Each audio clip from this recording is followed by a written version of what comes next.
I remember riding down this hill. They all stayed up near the carport. They probably weren't even watching me. I was just showing off. And when I got near the ravine, I was like, uh-oh.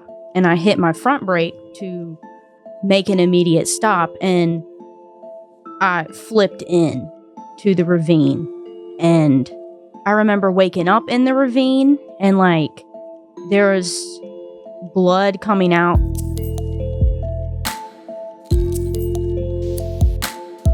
Welcome to Creepalachia. The studio is packed today. I am so excited. I mean, in as much as I can be, to introduce our next guests. We are accommodating 4 individuals today, and they're going to tell me a story that I don't know, and I'm excited to hear about it with you all. We have April. Hello, April. Thanks for coming. How are y'all? Doing good. Thanks for having me. Yeah, and Emily, your relation to her? I'm her daughter. Perfect. And we also have friend of the show, John Neese. Cousin John related to these individuals. So I'm just very excited. Thank you all for being here. Kind of give us some backstory, April, Emily. Where do you guys live? What's your daily life like? You know, what's the comings and goings of your life? So we live in Roanoke, Virginia, a little place outside of Roanoke, more rural. And, The suburbs. like the suburbs. Nice. Yeah.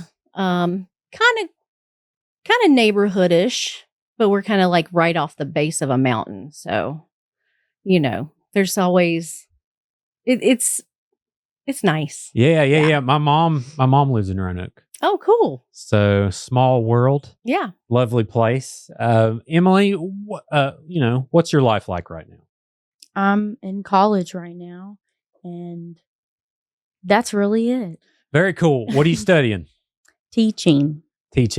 Elementary education. So you're going to hang around Roanoke when you graduate, or what's the plan? That's the plan for now. Maybe I'll venture out of Roanoke. I'm not sure yet. Awesome. And John, your relation to these wonderful individuals? I'm the oldest cousin. She's the oldest all cousin. Cousins. Yeah. And so, like, we just thought of her as our, like, sister. And she took care of us. I mean, dude, we were actually on the way up here talking about how our moms would go to Mercer Mall and just look at her and be like, y'all come back in an hour. And we didn't have we didn't have watches, phones.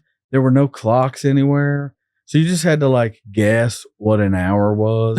Yeah. And walk around the mall. And it's like me, her little sister, my little brother, and one of my little brothers. I was like, do you know how many times we could have been kidnapped? Yeah. They just let us run free back in the 90s, like in the 80s and 90s. They would give us like a 10 and tell her like, I guess take them to Hills. And a bag of change. Yeah, go feed them little pizzas or whatever. That's awesome. So y'all were close. Yeah. And so to clarify, was this Southern West Virginia where you grew up?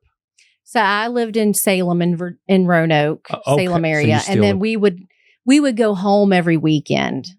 So we were the first to leave West Virginia. And so, but we would go home every weekend. So we would go and stay at John's house every weekend, pretty much. And we've already got like 6 people in our house.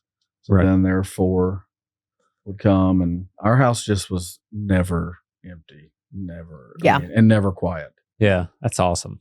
Yeah. So the story again, I don't know what's about to happen, people, but it sounded very, very captivating. Where do you want to start off, April? Like, how do you think it would be best to set the scene here? So I'm a mom of twins. I have Nathan and Emily, and we were kind of the neighborhood house where all the kids would kind of like on the street would come to. So there was always kids coming in and out. And so in the evenings when I would get home, there would always be children from the neighborhood there.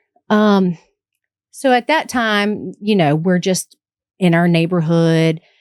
Emily and Nathan are playing with 2 other kids at our house, and it's about dinner time. I'd say it's about 5:00.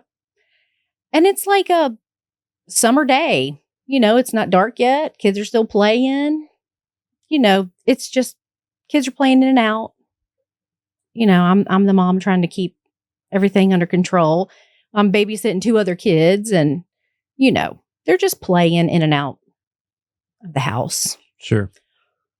And they have their bicycles and Emily thinks she's a grown up. They're kids. Sure.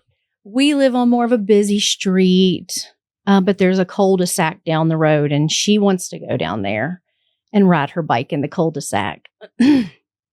And so I'm just like, okay, you can go ride your bike in the cul-de-sac one time because I've ordered dinner and, we're just kind of like waiting on pizza to come. And it's just a normal evening at home as a mom. So I let her go one time. Just one time. The only time she's ever done this. No, I'm like thinking at that point, I'm like, you can go one time and you need to come right back. Gotcha. Okay. I was always outside. I like to be outside and I like to like ride my bike and just explore. Sure. I didn't want to Right. be home inside.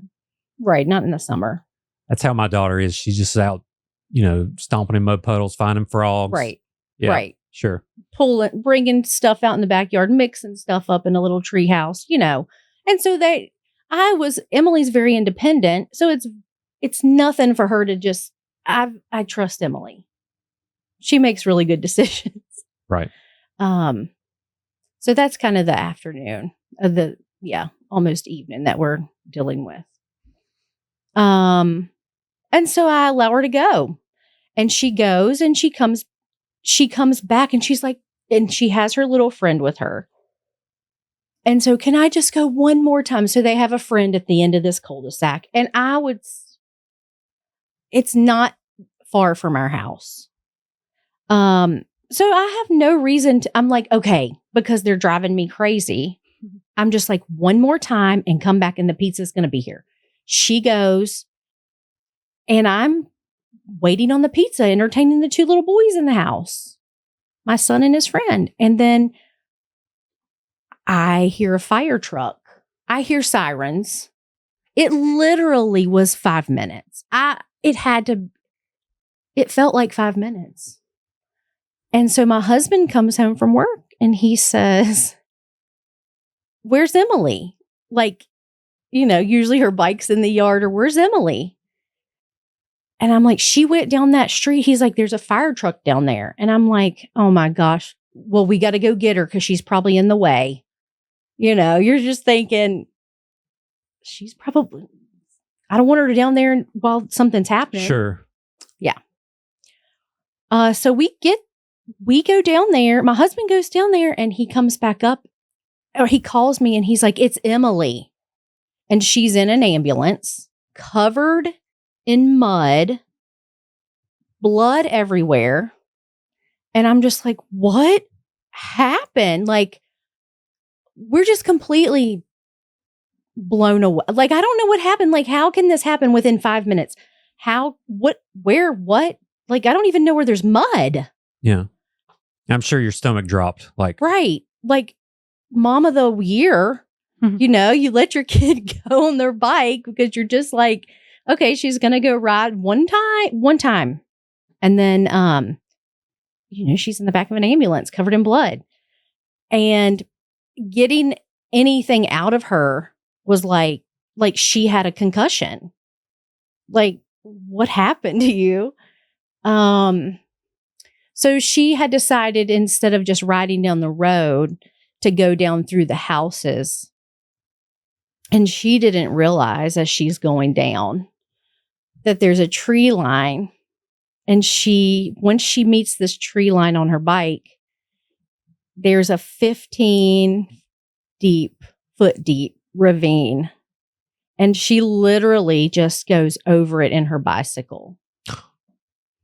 I had a mountain bike, and the mountain bike that I had, there's a front brake for the front wheel, and then there's like the back brake and for the back wheel. But the back brake I didn't like to use because I wouldn't brake as quickly.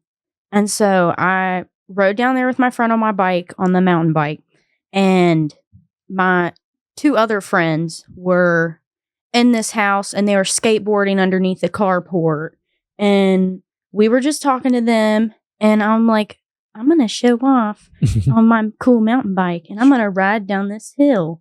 And I remember riding down this hill. They all stayed up near the carport. They probably weren't even watching me. I was just showing off. And when I got near the ravine, I was like, uh-oh. And I hit my front brake to make an immediate stop. And I flipped in to the ravine. And I remember waking up in the ravine, and like there was blood coming out like near my temple, like right here near my ear, right beside my ear. And there was blood all over my hand. I was like touching my head, and I tried standing up and walking in the ravine, and I didn't have any balance because I was losing blood and I had just hit my head. Sure. So I kept falling, and then I remember just like yelling for them. And all 3 of my friends, I remember them like being at the top of the ravine and looking down at me, and they're like, oh my God. And my other friend that was with me, the little girl, she was just crying, and they're freaking out because they're 10, and they left. And then I just remember being out of the ravine, like laying at the top of it, like on the grassy area. Yeah. So you remember that, pretty vividly.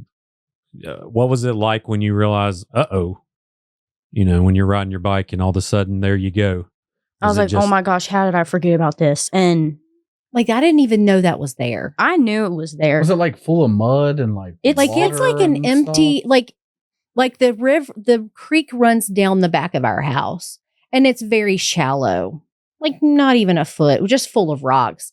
But it goes down. It's like we live off this on the kind of at the base of the mountain. So as it keeps on going down that water, it's like it's channeled out the earth. Like it's not full of rocks and stuff. It's like it's so deep, and I did not even know that was there. And like I'm thinking, it's so dangerous. Like this is like a 15 to 20 foot drop. And I'm thinking to myself, from 5 minutes, how did she get, how is all of this, how did this happen in 5 minutes? How is she out? How did they get her out? How did she get out? She's in there. Like it was just like a nightmare car wreck type of looking. You just wouldn't think. And then just to think that like she fell down in that, and like just, I know she was probably in and out. I know in the ambulance she was in and out. Like she wasn't out of consciousness, but like she had a concussion, so she just was not making sense. Mm-hmm. Like, what are we going to get out of her? What happened? Yeah. To get out of this ravine, like paint the picture of how I don't know. someone. It's mud. The walls are mud. It's like it's not just mud, but the mud is like almost like a quicksand or like clay type of mud. So it's a thick mud, and it's not dry. It's like a wet mud. It's like a thick mud. So you grab into it, it just breaks. Like if there's one person standing down in that, how tall do you have to be to get this kid out that's not even 5 foot tall? You know what I mean? Like if it's like 15 foot. How wide is it? Probably 8 to like 10 foot wide. So like no way to like Like it's put your trying to get hands out of on this the other. room. I'm saying like there's no way to like put your hands on one side and No, put no, your no, feet no, on the no. and back it's just side like of them. roots. It like the Oh, bottom okay. of it is like wet mud, like a cement type thickness. But then near the top of the ravine, it's just like normal mud. Like it's drier, and then there's tree roots, and there are rocks in the bottom of it because of the earth. I mean, it's the earth, Mm-hmm. and so that's how I hit my head. Thinking, like, if you think on just this room, like, how did you get out of it? Like in my mind, I thought, did the fire truck, did they have to put a like, how did they get you out? But like Yeah. no one knew what, Sure. So, I mean, and to clarify, so you're down, you hit the ravine. Did you pass out? Like, did you knock yourself unconscious? Yes. Okay. I just remember waking up and like I'm bleeding. There's blood coming out of the side of like my head. hollering, It's like a water gun almost. Like it's just spewing. Sure. Yeah. And you were at the bottom when that happened? Mm-hmm. Okay. And then you saw your friends and they were freaking out and they ended up leaving. And then did you lose consciousness again after that? Yeah. Okay. I was just in and out. Gotcha. And then when you woke up, you're up top and you don't know how you got there. Yeah. And then I don't remember going to the hospital. I remember waking up in the hospital later on, but like she even had Not a broken much. clavicle. So even this was broken. So Yeah. like, like it's just a mystery how that happened, because I just don't, like, they would have had to get, I just don't know how. Yeah. Who called the fire department? The kid's mom, like one of the little boys went and got his mom and they called 911 and like it, yeah. And I don't know. Yeah. Like if you, even if 2 adults, even, I don't know if 3 adults, I don't know how you would get. you couldn't even like go down it because I had seen it before before the wreck, and we were interested in it because it's a ravine, and you couldn't get down in it without falling. Sure. You know what I mean? Like it's like the sides are like straight down and go down into the dip. So it's not. There's I not would much have loved to it as a grab up kid on. to play in it. I just, Don't know how you get out. no. Yeah. You'd have to run to the end, maybe. I don't know. Yeah. Well, I remember when it happened. I mean, I wasn't there obviously, but when it happened, and we were talking to y'all, and you had said it was. I can't remember if it was in the ambulance or the hospital or what. When she had said like, you asked like how, and she had said like a man. Yeah, I remember her saying like a man, but she never knew. And I guess because she was in and out. But like if it would have been like a firefighter, like they probably would have been like their, rescue. And she probably would have been like, a firefighter got me out. But like there was no one muddy but Emily. And of course, I'm not there long enough to be like, what happened? Sure. Because it's just like this. So it's hard to tell. No one ever explained? No. Like, hey, and by the way, here's how we got your daughter out. It was so fast because she had a cut here. She had a cut at her temple, and then she broke her clavicle. Wow. And was there standing water at the bottom to where she could have, suffocated or anything if she didn't get out of it? Or it was anything? dry. It was dry? Mm-hmm. Gotcha. And like, I think there was like a brick. We went back down there. There was like some bricks in the bottom, like half under the mud. And I think that's kind of like what it was, It's like a just straight trash and stuff. There were trees also like that had fallen in it because it was like the other side of it was in the woods. So stuff had fallen in. I'm sure rocks from the other side of the woods had fallen in. But there was nothing that she could have gotten out with. Yeah. Wow. So what's the theories here? I mean, have you kind of thought about it? Or what's the feeling like, was there a point to where you didn't know how serious it was and before you talked to her, or did you instantly run down there, or how just happened? So like my husband, I just remember sending him down there and I'm like, go get Emily out. I don't know if there's a problem. And then, he calls me and it is Emily. And I mean, I was just in shock. I felt so guilty because I let her go. And, like I just felt like I was this bad mom that let her go down there. And here she goes down and they're probably thinking, why is this kid down here running? Where's her mother? But it's like kids play and you just don't know what's in the woods. Sure. Like I would have never, ever thought that deep. Like a creek is a creek. This is not a creek. Right. You know, Yeah. That's it's like it's a trying suburb. to get out of a room. Yeah. Like, you know, like that's how I describe it. Like it would probably be this wide. Yeah. Well, it's kind of like whoever built a, not almost a death trap. It's like, okay, we're going to make this big hole that kids will live on the street. And they Right. can eventually someone's going to end up in it. Right. Nah, they won't. No, we'll just tell them, just be careful. Yeah. There is a tunnel to get into it though, like that goes underneath.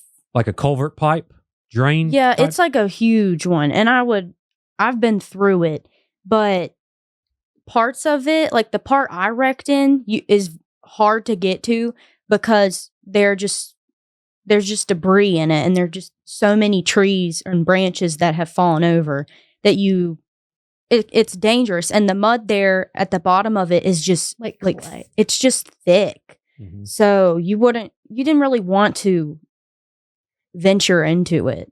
Sure. Yeah. Wow. That's crazy. And kind of, which we don't have to really get into religion, but are there any kind of, thoughts of how you possibly could have gotten out of it? Because if you didn't, you may be more injured than what you are, or maybe someone couldn't have got down to you, or who knows. But, how long after did you start thinking like, well, this is kind of weird? I mean, I thought it was weird immediately.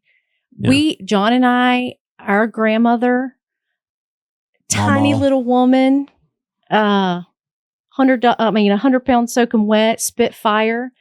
But she was extremely superstitious, and she was a huge believer in angels. And like, she would tell us stories about her breaking down, coming home from bingo, and like her car being on the side of the road and it's cold and snowing.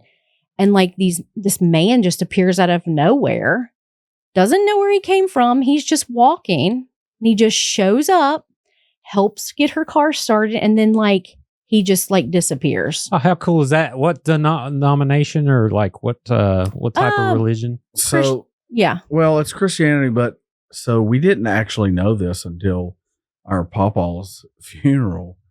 But we found out that like my pawpaw's family, the Clowers, were responsible for bringing, was it Pentecostal Down there. Yeah. to West Virginia? We didn't know that. Like bringing the actual religion. Yeah, like that denomination. Oh, wow. Yeah, we didn't know that. A preacher found out all this stuff. A preacher that didn't know him at all found all this stuff.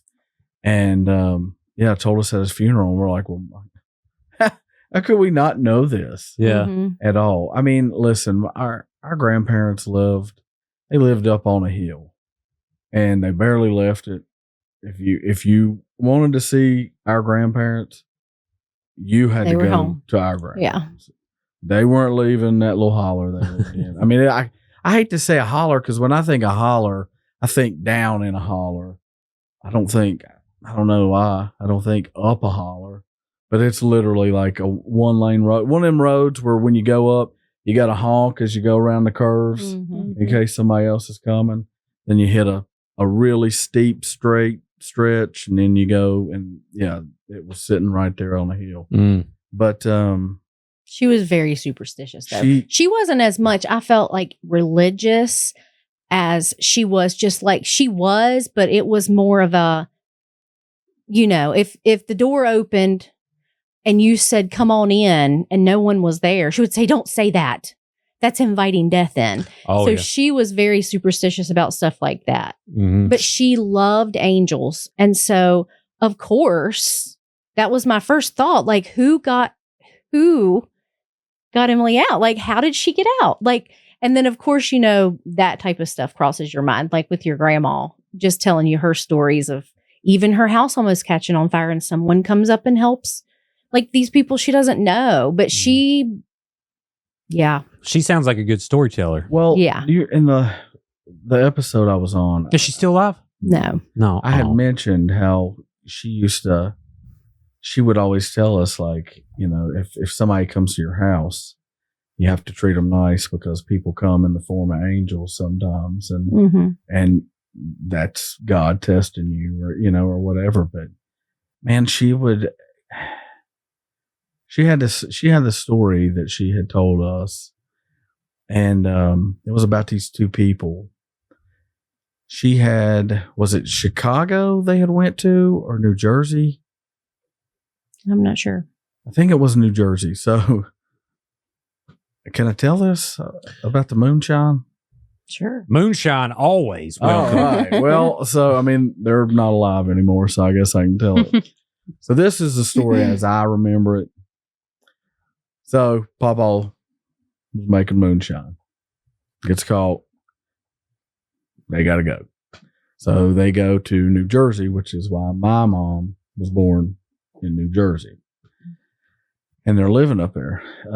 When Kevin and I, actually, when I was talking about COVID, I was talking about my brother and I living there for however long.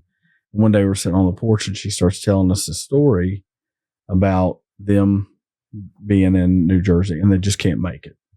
It's just, everything's too expensive. They're poor. They've got 2 kids. They, whatever. And they meet these people where they were living. This older African American man and his wife, and you got to think, like, mom was born in like 62, right? So you got to think what time it was. And she told me told us all about how they would feed them, they would take care of them, they would help them out with money or whatever. And she told us that, she said, at the time, like, we didn't even have a car. So I don't even know how they got there, Right. But she said that, at the time, like, we couldn't even, just the way it was at that time. She was like, we couldn't be, I don't want to say seen together, but for them to be helping them out would have been seen as, like, I don't know how to say it. I know what you're saying. I mean, it was during the time of civil rights movement and all this stuff going on. But yeah, I know what you're saying. And so the woman, and Mama was wanting to be like very, like, we appreciate all y'all's help, whatever. And so the man and the woman would put Mama and Papa in the back of the car and them right up front. So it looked like they were driving them around. Oh, wow. How sad. And she told us this story to tell us, like, and I think those people were angels. Like, they were there to help us. We were only there for a little amount of time. They wound up back here, all died down. Yeah. They wound up back here. But, she told us that story that, like, God sends angels as people in your life. And so you've got to be good to people because you never know if that's what it is or not. Sure. Wow. Like, someone, how do you balance that with, you hear stories of people hitchhiking or, different stuff happening and then they like murder their whole family. Yeah. Stuff like that. It's like, but that's a beautiful way to look at it. Do you have any, talking about your grandma, do you have any specific stories that ring out to you about her? She just had a sixth sense about people. She could be around people and she would either like you or she didn't like you because she could just feel you. Like, she could just feel your energy. And so I feel like I'm kind of the closest to her. And it makes me sound like, when you come from a religious family, it's kind of looked at as like you're being weird. Sure. Like, you don't know what you're talking, or, or I just have feelings about people. I don't really see stuff, but I can just tell who's good and bad. Like, and she kind of was like that. So, like I feel like that. I feel like we got that from her. Like, she knew you as soon as she met you. Sure. Yeah. There's something, I don't know. Seems like I feel that because, when you meet somebody, you haven't, and sometimes you're a little too judgmental Right. too soon. But people can pick up on people's nuances and how they Mhm. act, and kind of, I don't know, it's like we're programmed to kind of think certain things or to have red flags pop right, up, right. stuff like that. So I understand that. But she was, like, I think that was like the difference in her from a lot of people that are very religious. They look at that as like it's scary, or maybe you're being demonic or something, and you're like, just because you have, but she was different. Like, she was religious, but she just had sixth sense. Sure. Yeah, and I get, like, I grew up old regular Baptist, Yeah. and a lot of great people, but after your 2-hour sermon, there's a lot of people that may be burning in hell, Right. and you're kind of like, yeah. because divorces are bad. It's like, wait, right. my parents are divorced, Yeah. stuff like Yeah. that, and then you start kind of working through it and Yeah. figuring it out. But I think ultimately, majority of religions, if not all, mean well starting out. You Mhm. know what I mean? It's like, but then as you grow, you start trying to break down things and think about things. But I think in the end, like, the foundation of it and the good from it is what's so great about it. Like, if someone uses it to not discriminate and to Mhm. help their life, I think it's Yeah. fabulous. You know what I mean? A lot of people do that. Some Mhm. don't. But yeah, I get it. I grew up in a similar type of environment. Mhm. And my grandma and grandpa, sweetest people ever. I don't know about too superstitious, very smart, very down to earth. Mhm. Could squeeze $10 out of a penny. Right. Stuff like that. I think we're losing. Yeah. Yeah. Well, I remember she would tell me about my papa had a brother named Billy Joe that had been a preacher when he was younger, and as he got older, I don't know what he had, dementia, or Mhm. he was just kind of out of his head. It's just what it was. But I remember sitting at the table with her and her telling us that he used to be able to tell when people when people were going to die. And he would just tell people, like, yeah, you better enjoy what you got. I mean, I'm not saying he went out and killed them. Yeah. Right. But she told me, I mean, she said, she was like, he would just do odd stuff. She said he would go. I remember her telling me that he would go out on the roof of the garage and just sit and stare at the moon all night and stuff like that. But like she said, I don't want to say so much. I think that this might be a little judgmental, but I think that most people would look at that kind of thing as like, like, it is superstition, but I think they might call it something else. But it's just, when you grow up here or whatever, and these kind of people, you see that, like, there is kind of a, I don't want to say, like, I'm not saying witchcraft. I'm not trying to say that at all.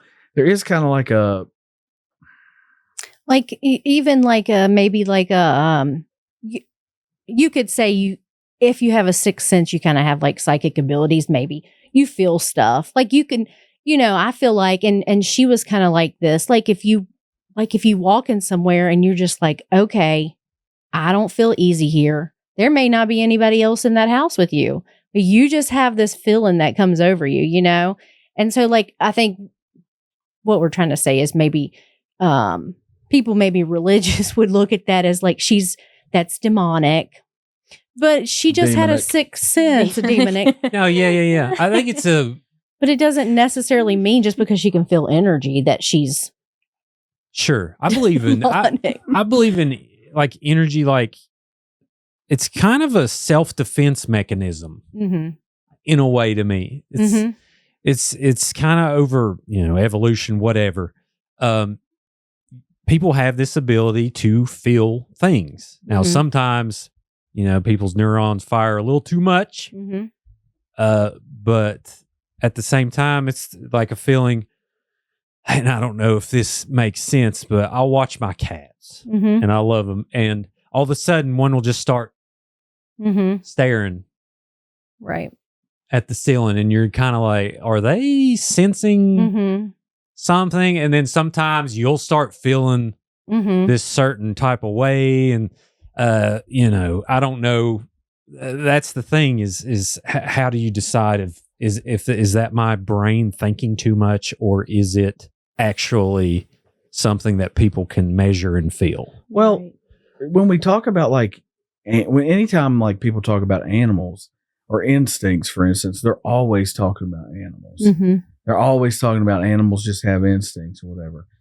And when I was in high school, I wish I could remember the name of the book, but it was written as like a study of people as animals, and it described like modern life and the way, and it's written that way on purpose. I wish I could talk about it, but it made me always wonder, like, well, if like a dog has an instinct for this, or a cat or whatever's got an instinct to do this, what are our instincts? What do we got going on? War, Well, unfortunately. I mean, Power. sarcasm. Wanting Yeah. power. power.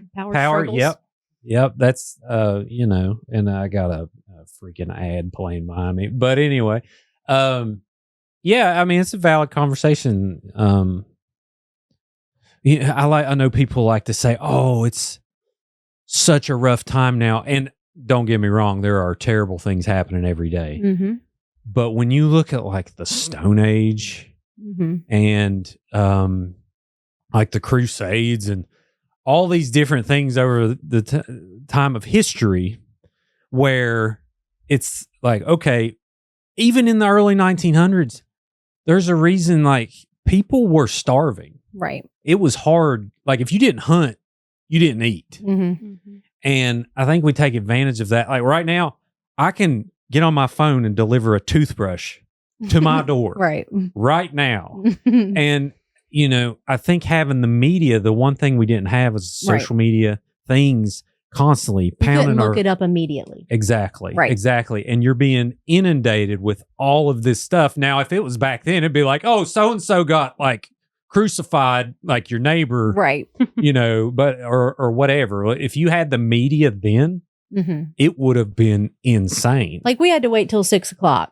when the news came on to find out what happened. But now kids have phones and it's like people are like, oh, kids know too much. Well, they have the world at their fingertips. Like I can find out what's going on in Russia right now or anywhere. Like it's immediate. Your phone is constantly alerting you. Which is great, but also terrifying. It is. Well, And so it makes it look and 100 times worse. and what's raising anxiety issues, Right. ADD, Yeah. all this stuff that's related to things that didn't exist. Yeah. I actually saw a guy talking about that on TikTok, that there's this kind of like theory that people are only able to manage 150 relationships in their life. Mm-hmm. And that doesn't just exist, or doesn't just it's not just the people like it's also like the celebrities everything about, or the news anchor or whatever. And so the theory is kind of that like the world has just gotten too big for the average person, and that's why everybody just feels so anxious, because you can't know the whole world. You can't interact with everyone. I mean, it's talking about like movie characters, and even like you're like if you play a video game and you're this character or whatever, it's talking about like including these in the relationships that and it just says the world's just gotten so damn big that people can't handle it. Yeah. Well, I like to measure it I know for myself, speaking personally, it's so hard to sit down and watch a movie Mm-hmm. Oh yeah. and just Watch it. be there for Mhm. 90 minutes, Mm-hmm. not worrying about What's this happening? stupid thing Right. or my phone. And I know for me personally, I've got to get that in check, because it's Mhm. just going to manifest and create this thing. And that's kind of what I work through, is like, well, let's see if I can not check TikTok followers 170 times today. Right. And I can't do it. Right. I'll admit it. Like, I'm not perfect. And it's not good. Mhm. I just don't think it's good. Now, granted, I work out, do those things, whatever. But at the same time, while I'm working out, how many times am I picking up this stupid thing? How many times What has when it I'm done to our brains? Like what is it giving us in our brain? It's got to be doing something. It's giving us like a little tiny. oh, it's frying it. Yeah, it's like giving you a little. Well, it gives you a little dopamine. Right. Yeah. You're getting like a There's little That's it. sprout of dopamine every time you look at it. You're like, like that's why TikTok's so addictive because it's like, Well, it's Oh. also only 10 seconds, and yeah. our attention span has shortened now because we're relying on we have TikTok. We're not. That's why it's so hard to just sit and watch a movie because your attention span is We just don't shortened. have to 90-minute attention span Yeah, anymore. yeah. And I love this because your generation grew up and phones have been around your whole life. So I'm curious how you look at it because we grew up. Nothing. I'm so grateful for Right. this. Yeah. We grew up when it was like you read the newspaper, oh no, Kurt Cobain Yeah. died. This sucks, Mhm. or whatever. And we had like 7 channels to watch. I mean, it Mhm. sounds like when I was your age, but like this is what it was. It had Yeah. Nickelodeon, and the only way to watch HBO was really fuzzy, Mhm. scrambled channels. Let's And not talk about that. We had a TV guide yeah. that said what was like. We were talking about this at Christmas. Like we watched Rudolph one time at Christmas. We watched Frosty one. It only came out one time, and you were waiting on that to come out because you didn't get to watch it again till next Christmas. Yep. The only thing was that they did when we were kids was when they started playing the Christmas Story all day on TBS. Dude, I was going to mention that 24 And hours I of a would Christmas. watch it all 24 hours. Yep. Like, And you didn't get bored. and I didn't get bored with No. it. Same And way. And now it's like, I showed Nora a Christmas Story this past Christmas, and she really liked it, and that meant so much to me. I was like, oh, okay, because I'll show her things like I'll show her the old Lion King and all the cartoons and stuff, and she's like, Mhm. because they grew up with Pixar and Yeah. Speaking of, have you tried to get your kid to watch the Muppets? I don't think we've tried that one, but I would My imagine it kids would be a problem. Have no interest in the Muppets. For Christmas, I was like, John, let's watch the Muppet Christmas Carol, which is by far the best rendition of the Oh, it Christmas was Carol. fabulous. And well, first off, he's 9. He's like, that's Kermit. And I'm like, no, Kermit is Bob Cratchit. He's like, nah, dude, that's Kermit the frog. He's a frog. And I'm like, no. He's an actor in this movie playing this character. Like that's the only Yeah. stimulation we had And outside of a oh, cartoon. yeah. And so like seeing the other day that like HBO is shutting down well, they're not shutting it down necessarily, but they're gonna stop. They're trying to find like a buyer. Like what is it called? Sesame Street Mhm. has to find like a new home now. Because- Aw. It's just not making them any money. And I'm like, how are kids not interested in Because this? it's not like bright lights. It's not like Flashy, taking Yeah, advantage of their right. senses. Right, Everything yeah. now has some kind of little. And if you think about noise it or- on the aspect of her saying the attention span thing, like it's just boring. It's too long. It's, maybe Yep. that's it. Well, when we were growing up at Mama's, we used to have, when Mama and Papa were alive, we used to have Sunday dinner at Mama and Papa's like every Sunday for like our whole lives pretty much until Papa passed away. And dude, when we were little kids, we would be out like playing in like, I don't want to really say the woods, but there was this little section when we were really little. Remember that section where we would like, Mhm. where flat Mom part. and them said they used to play in the Yeah. same part. We would like take moss and make carpet and like play house because there were only like 2 boy cousins, 3 really. Mhm. And so we always had the girls always wanted to play house. So we always had to play house. Sure, yeah. But then like we were literally like, Papa had this old yellow dog named Cujo, which we had no idea when Was we it a were killer little. dog? It was a killer dog. So we associate Cujo with like, oh, a really sweet dog. But Lab, yellow lab. we would like take a piece of like green cut up water hose and play tug of war with this dog out in the yard. And there and Papa had all these like junk cars everywhere. We would play house on the porch. We would just We played. play we tag. played outside all the time. outside all Yeah. the time when we were kids. My brother and I would take our toy dinosaurs up in the woods and hide them in the trees, and then go back and pretend like we were hunting them and catching them and bringing them back. And man, I complain all the time now. It does make you sound old that like my kids have no idea how to be bored. Yeah. They have no tolerance for boredom. As You soon as don't we see get in the kids car, playing outside. Like I feel like the last generation in my neighborhood of kids that played outside were my kids. And Nathan and Emily were like at that, like they didn't have a phone until they went like maybe the end of elementary before Going they went into into middle middle. So they still played, you know. Yeah. well, and there wasn't that much to do on them.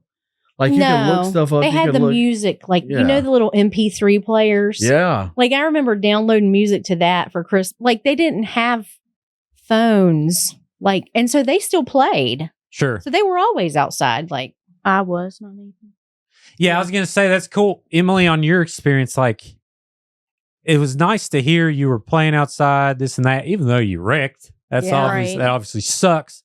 But you know, I'll notice with my kid, like I take some blame for this because we get tired as parents and we fall on this crutch of, well, when they're on their iPad, they're at Quiet. least But like dude, they're at least Quiet. calm, quiet. but Yeah. our parents just kicked us out. I know. They didn't do anything with us. We were entertaining ourselves. Dude, in the We were summertime, doing, you know, running around, running through the woods and stuff. And ultimately, you know, of course, depends on the neighborhood, but ultimately that's going to be way better yeah. than here's this iPad, play this Where game you where you have- stack these Yes. cubes for 7 hours, you know, see how high you can. But I'm curious, Emily, like, have you noticed that affecting you with like technology? How does that work when technology was already around when you started growing up? You know, what was your experience with technology like? It was bad because I had bad luck with it. Like we would get the same thing for Christmas. Like one year we got a 3DS and like mine went missing and my brother had his. Or we had like a desktop computer and we would play like little mini games on it, but my brother would hog it, so I never could play on it. And then we got like little tablets for Christmas. Mine broke. My brother's didn't. So I was always like, okay, fine, like no She really thanks. wasn't as I wasn't into it. interested in it. And Well, good for you. right. And when we did have stuff, like I remember throughout the summer, we had like VHS tapes. Like we had an old TV and we would go to Goodwill and we would buy VHS tapes and just hoard them and use that as entertainment. wait to rewind them. I Hold on. didn't like to be inside. You had them. VHS. What? Now, was this like like a nostalgic thing for you to get them, or were they actually? Oh, yeah. It was I'm also like always- cheaper too. Cause like I think Blu-ray was honestly out at that point. And we did have DVDs, but they would scratch them all up. But I think like we had like VCRs still. So of course that's cool because you have to put it in and rewind it. And, you know, That's awesome yeah. because I know when DVD started to hit, it was when Independence Day came out because everyone was. It was around that time because it was like, oh, the sound quality is like, and you watch it, be like, whoa, this is cool, Yeah. you know. But there's there's a reason why a lot of movies are going back to that gritty. I don't know if you've noticed. There's a lot, especially in horror. yes. People can't get out of the 80s. You know, there's this nostalgia. Everyone in their 40s are making these things Mhm. from their childhood. So I'm curious how that's going to be in 20 years.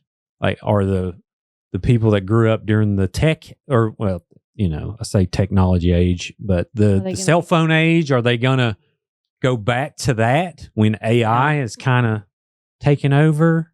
They're going to miss when they could tell what images were fake and stuff like that. I'm just curious because people from the 60s and 70s, like, oh, the good old days. Well, like, no, there was a time there where not everyone could drink out of the same water fountain. Right. Like, it was not a good time. No, it was. Right. So the people that are saying now, like, the good old days and stuff's so bad now, I tend to look of glass half full. Yeah. Like, come on. When was it good?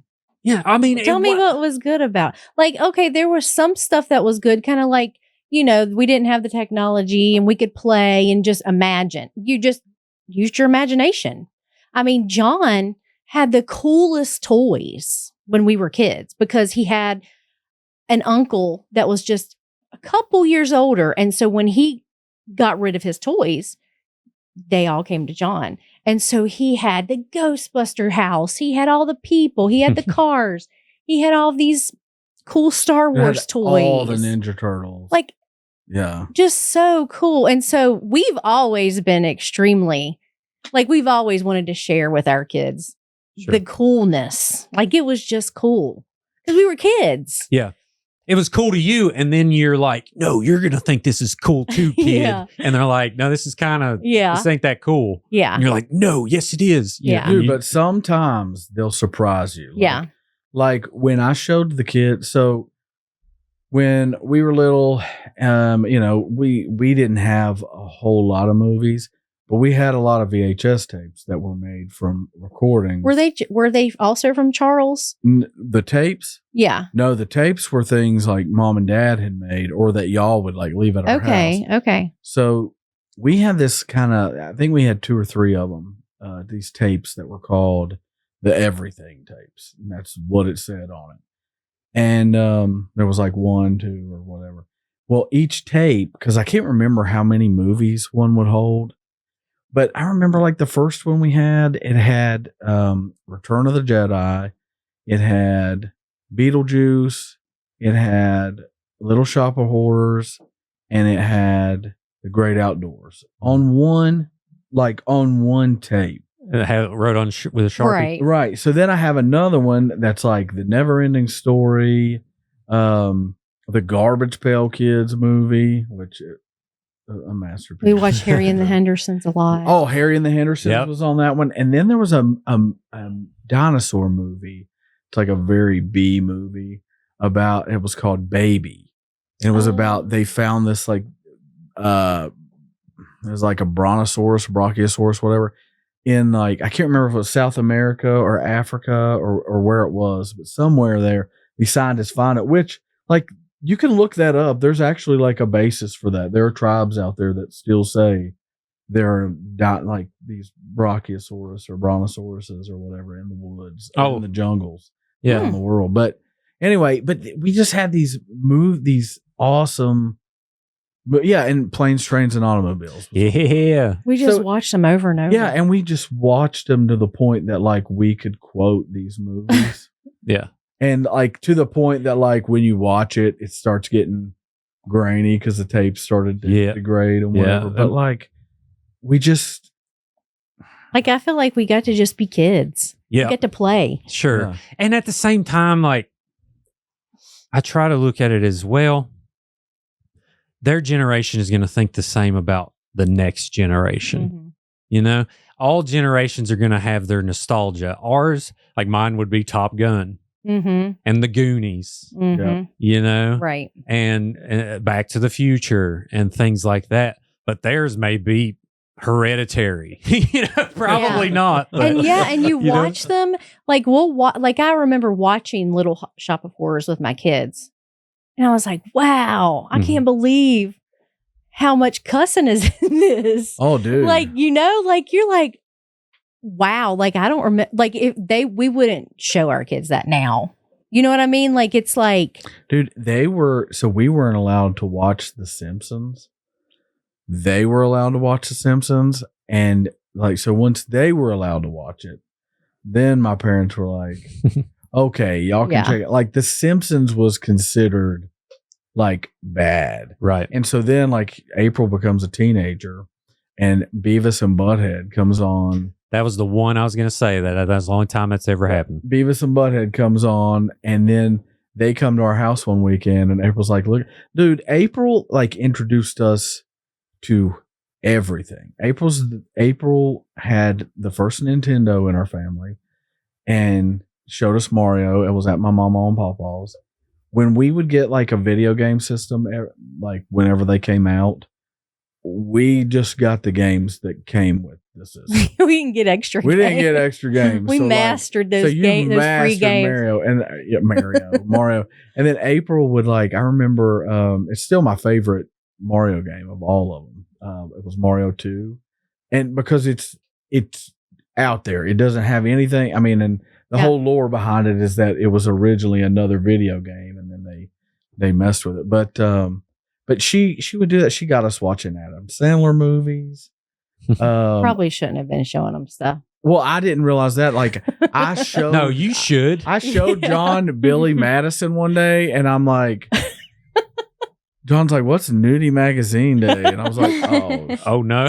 Right. That's what I'm saying. Like, Right. you're watching it and you're like, oh, I forgot about that. Well, at the same time, which it's not rewatchable now, but I'm glad I watched it when I was 4 years old. I may not be the person I am now. Yeah, You know? yeah. Dude, I remember. You'll probably have to bleep this out, but I remember watching Little Shop of Horrors, which is probably my favorite movie of all time. I just love that movie. You should look up the alternative ending if you ever get a chance. But you'll be very glad that they ended the way they did. But I remember asking my mom because I just didn't know, and I was like, "What's a revolver?" Because Steve Martin, when he's dying, he's like, "Kid's got a revolver," and then he dies or whatever. And my mom's like, "Don't say that." But I even like the Ninja Turtles movie. I remember Raphael being out there, and he like after I think they like stole his size or whatever, and he screams like, "Damn!" Yeah. And well, the kids. Yeah, I remember cussed in that. The those first movies. one is the only movie that they ever had a word like that. and dude, the first one was a masterpiece. Oh, dude. So there was a time I was probably 9 or 10. My grandpa, it'd be weird if he listens to this, but he had a digital Bible. Yeah. And it was when technology started happening. I went in that and just started searching for like, damn. and I was shocked to find that ass was in the Bible like a bunch. And I didn't realize like, oh, it's a donkey. Yeah. So it's just it's funny how your brain starts to develop and starts breaking things down because I was so afraid I would get in trouble for doing that, But now I try to remember of like, well, when my kid comes to me and asks certain questions, it's either go ask your mommy or I try to say, okay, well, I understand. Here's what this means. You're not in trouble. I'm going to tell you and try to break it down. I don't know. She's getting old enough now to where she understands things and this and that. I just hope she asks me, to be honest. But it's terrifying. That's why the internet's scary to me. But I sound like such a boomer there. But, it is going to be important for kids to juggle all this crap. I just feel like as far as like our nostalgia goes for these things, I feel like maybe I'm just building us up a little too much, but I feel like we were just into really cool things and we are kind of dragging our kids along with it so that like when my kid sees like daddy has this unopened, dude, I have one of the coolest toys you've ever seen in your life. It is a Triceratops ninja. It's a Ninja Turtle Triceratops, and he's even got like the blue. It was Leonardo specifically. He's got the blue face mask on, and he comes with a caveman Leonardo. Okay, and he's got like a club and whatever, and still have it boxed up in the garage. And John, like, I have a tote in my garage that is full of. Listen, kids, when you get older and you have your own money, there's this thing called eBay, and every toy that you always wanted when you were a kid that you couldn't get, whether your parents couldn't afford it or some other kid had it and you just never got it, you can go on there and get it yourself. Mhm. Now, granted, if you're 40, you're not going to play with them. But you can take them out and look at them whenever you want. You can let the only crappy thing is like your kids want to play with them. And you're like, no, you're going to break it. Do you Right, remember yeah. how to play though? Like my niece is 4 and she wants me to play, and I don't remember how to play. No, I remember specifically. Like I remember when it us stopped. playing, but I don't remember. Like I don't know how to get in in those characters like she does. Like Yeah. When did we turn from players to collectors? Mine was I know. specifically the summer between 5th and 6th grade. I Mhm. remember the exact toy it was. I went and Spawn had come out. Ooh, yep. Spawn. Todd McFarlane. So Todd McFarlane was making all these toys, and they were just really cool, really detailed toys. So he had this line out of like horror movie, like classic horror movie. I don't want to say scenes, but it was like from old horror movies, but in his own way. And I see this one. It's like the Hunchback of Notre Dame. So he makes, Quasimodo, and Quasimodo's in like this little tower. And then there's like an executioner with a big axe, whatever. So I go to KB Toys. Was that what was in our mall? Mhm. So I go to KB Toys. R.I.P. Yep. And buy this thing. It's like $15. The Dreamland. Yeah. Just walk through there. Just like, I I want buy- that. yes. I buy this thing. I take it home, like set up the whole thing. And I remember because it was like a Friday. My mom and dad used to get once a month, we would get pizza on a Friday. It was when Papa John's had like a special because we were 6 of us. So we would get like this family deal where you got like 4 pizzas or whatever. You get the garlic butter? Yep. All right.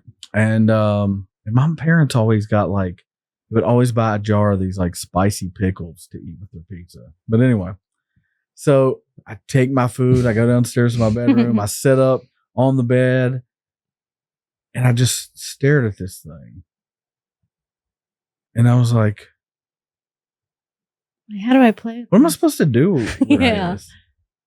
And so I tried to be like, Quasimodo and this executioner or whatever. And I was like, this is kind of stupid. But Why- we would take. why It would doesn't take this us make like sense? we would be down in his basement all. Dude, we would have day. my whole It was like we living were room, setting up the world all day with all the toys. houses and Like he and- had like lights of houses and stuff. Yeah. but also my dad was a tobacco salesman. And so he always had these huge boxes. And we would take serrated knives, like kitchen knives, and cut windows and doors in them. Shoot, yeah. Dude, we set up the whole living room is like a city, and we're playing across the whole thing. We should do that today. Yeah. But yeah, like you said, Should have brought the toys, but I mean, it may be a little awkward now, but why is it awkward? I don't know. Kind of, Like you just don't know how to be it. Like your imagination then yeah. was so wild. I'll give you an example too.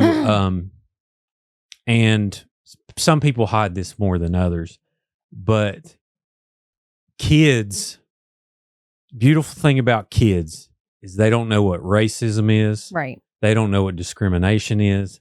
They just know there's a kid. I want to play with that kid. And, for the most part, unless the kid, most part kids are usually social and they try to, talk to each other until eventually they figure out like, oh, so-and-so's armpits stink. I'm going to judge them, stuff like that. Eventually we grow into these calloused, I don't know. It's like, I don't know if it's different traumatic events or different things manifesting this person that just doesn't want to be around people. Now, not everyone's like this, Mm-hmm. but it's like, I want to be comfortable in my house, in my things. Maybe I'll hoard. Maybe I'll stack up a bunch of things that make me feel comfortable. Maybe I'll do this and that. I would rather do that than talk to this other person who I may have a lot in common with, but we just got to, stay away from each other from being potentially hurt. I don't know what it is. but we I noticed that when they went to school. Mhm. Like I didn't see it as much in preschool, But as soon as my kids hit kindergarten, it wasn't the kids doing it as much as it was the parents kind of like clicking. And then the kids clicked. And then the teacher would click with the parent. The parents would click with the teachers. And it was like these groups divided. So like my son Nathan he has ADHD, but he is also like his imagination when he was little, like the teacher was like, he's wiggling in the halls, or he just has play. And it's like sad because they have to go into this world so early and be like little adults. And like, I wanted my kids to just be able to play and like be kids. Like I didn't want them to know all of this adult stuff. Eventually yet. you're going to have a mortgage kid. Yeah. Eventually you're going to have to like work this job you probably don't like. But like kindergarten, it's like such a jump to go. And like you're just, all right, you got to walk in these lines and stuff. Nathan though, has always kind of been a little sixth sensey, whatever. I'll tell you, when my husband and I got married, we lived in this apartment, and then we bought this house. And my husband's like, we got to buy it. We start looking for houses. We go to all these houses. We find this house at the end of this dead end street, and we pull up, and it's raining. And the realtor's like, look, this house, you can get this house for, it was like $55,000. Mm-hmm. Okay. So I'm like, that's awesome. I know. Now it is. But, it was back in 99. Oh, yeah. So I was like, that's really pushing it, So we go in this house, and it's, like I said, it's raining. It has awnings over the windows, which already tells me, okay, an old person has lived in this house. Okay, which is fine. But as soon as I walk in this house, I am like filled with like, okay, this is freaking me out a little bit. Like I'm feeling something's not right. But my husband's like, I love this house. And I'm seeing the ladies' furniture and stuff. And I'm just like, where are the people that live here? Yeah. You're like, have you seen Amityville Horror? Right. Okay. Yeah. So like you go in the basement, and it's like just the walls are just like the cement. And she's got like these wood pallet stuff built up with like her old canning stuff. And so she's in a nursing home, and her husband had passed away, and she took care of him. And so the lady's like, you can get this. And my husband is like, yes, it's huge. It's a lot with land, and it's perfect for him. So I'm like, okay, all right, we'll do this. But I remember when we moved in, every night when we got off work, I would not go home until he got home first, because the house freaked me out. And so like we had 2 little dogs, and like our little dog would lay on the bed, and like you would be just about to fall asleep, and our little dog would just start growling like this, like Chris? like Barkley. Oh, like it was almost like something was in there. It wasn't like he heard something in his barking. It's just like this deep growl, like, and we'd be like, stop. I would. He didn't ever believe anything, but I was always just like, this house is freaking me out. Fast forward, stuff happens all the time. No one believes me because, I'm paranoid because I'm freaked out about the house. Or you may be right. Right. So fast forward, we have the twins. I'm a stay-at-home mom for a year. So I have a camera, and I'm constantly taking pictures of them. Every picture I take has orbs in them. And my mom's like, those are just reflections. And I'm like, it's reflecting on the couch. Like it's an orb on the couch. Or it would just be random blue dot. Like there'd be like 3 blue dots in the corner of the picture. And you're just like, what is that from? There's nothing. So, John's sister, Courtney, was like 15, and she was staying with us one summer and watching Nay and Emmy. And she was like, April, Nathan is coming out of his room, and they're like 3 at this point. And she said, he is telling me there's a blue lady in his room. And I'm like, okay.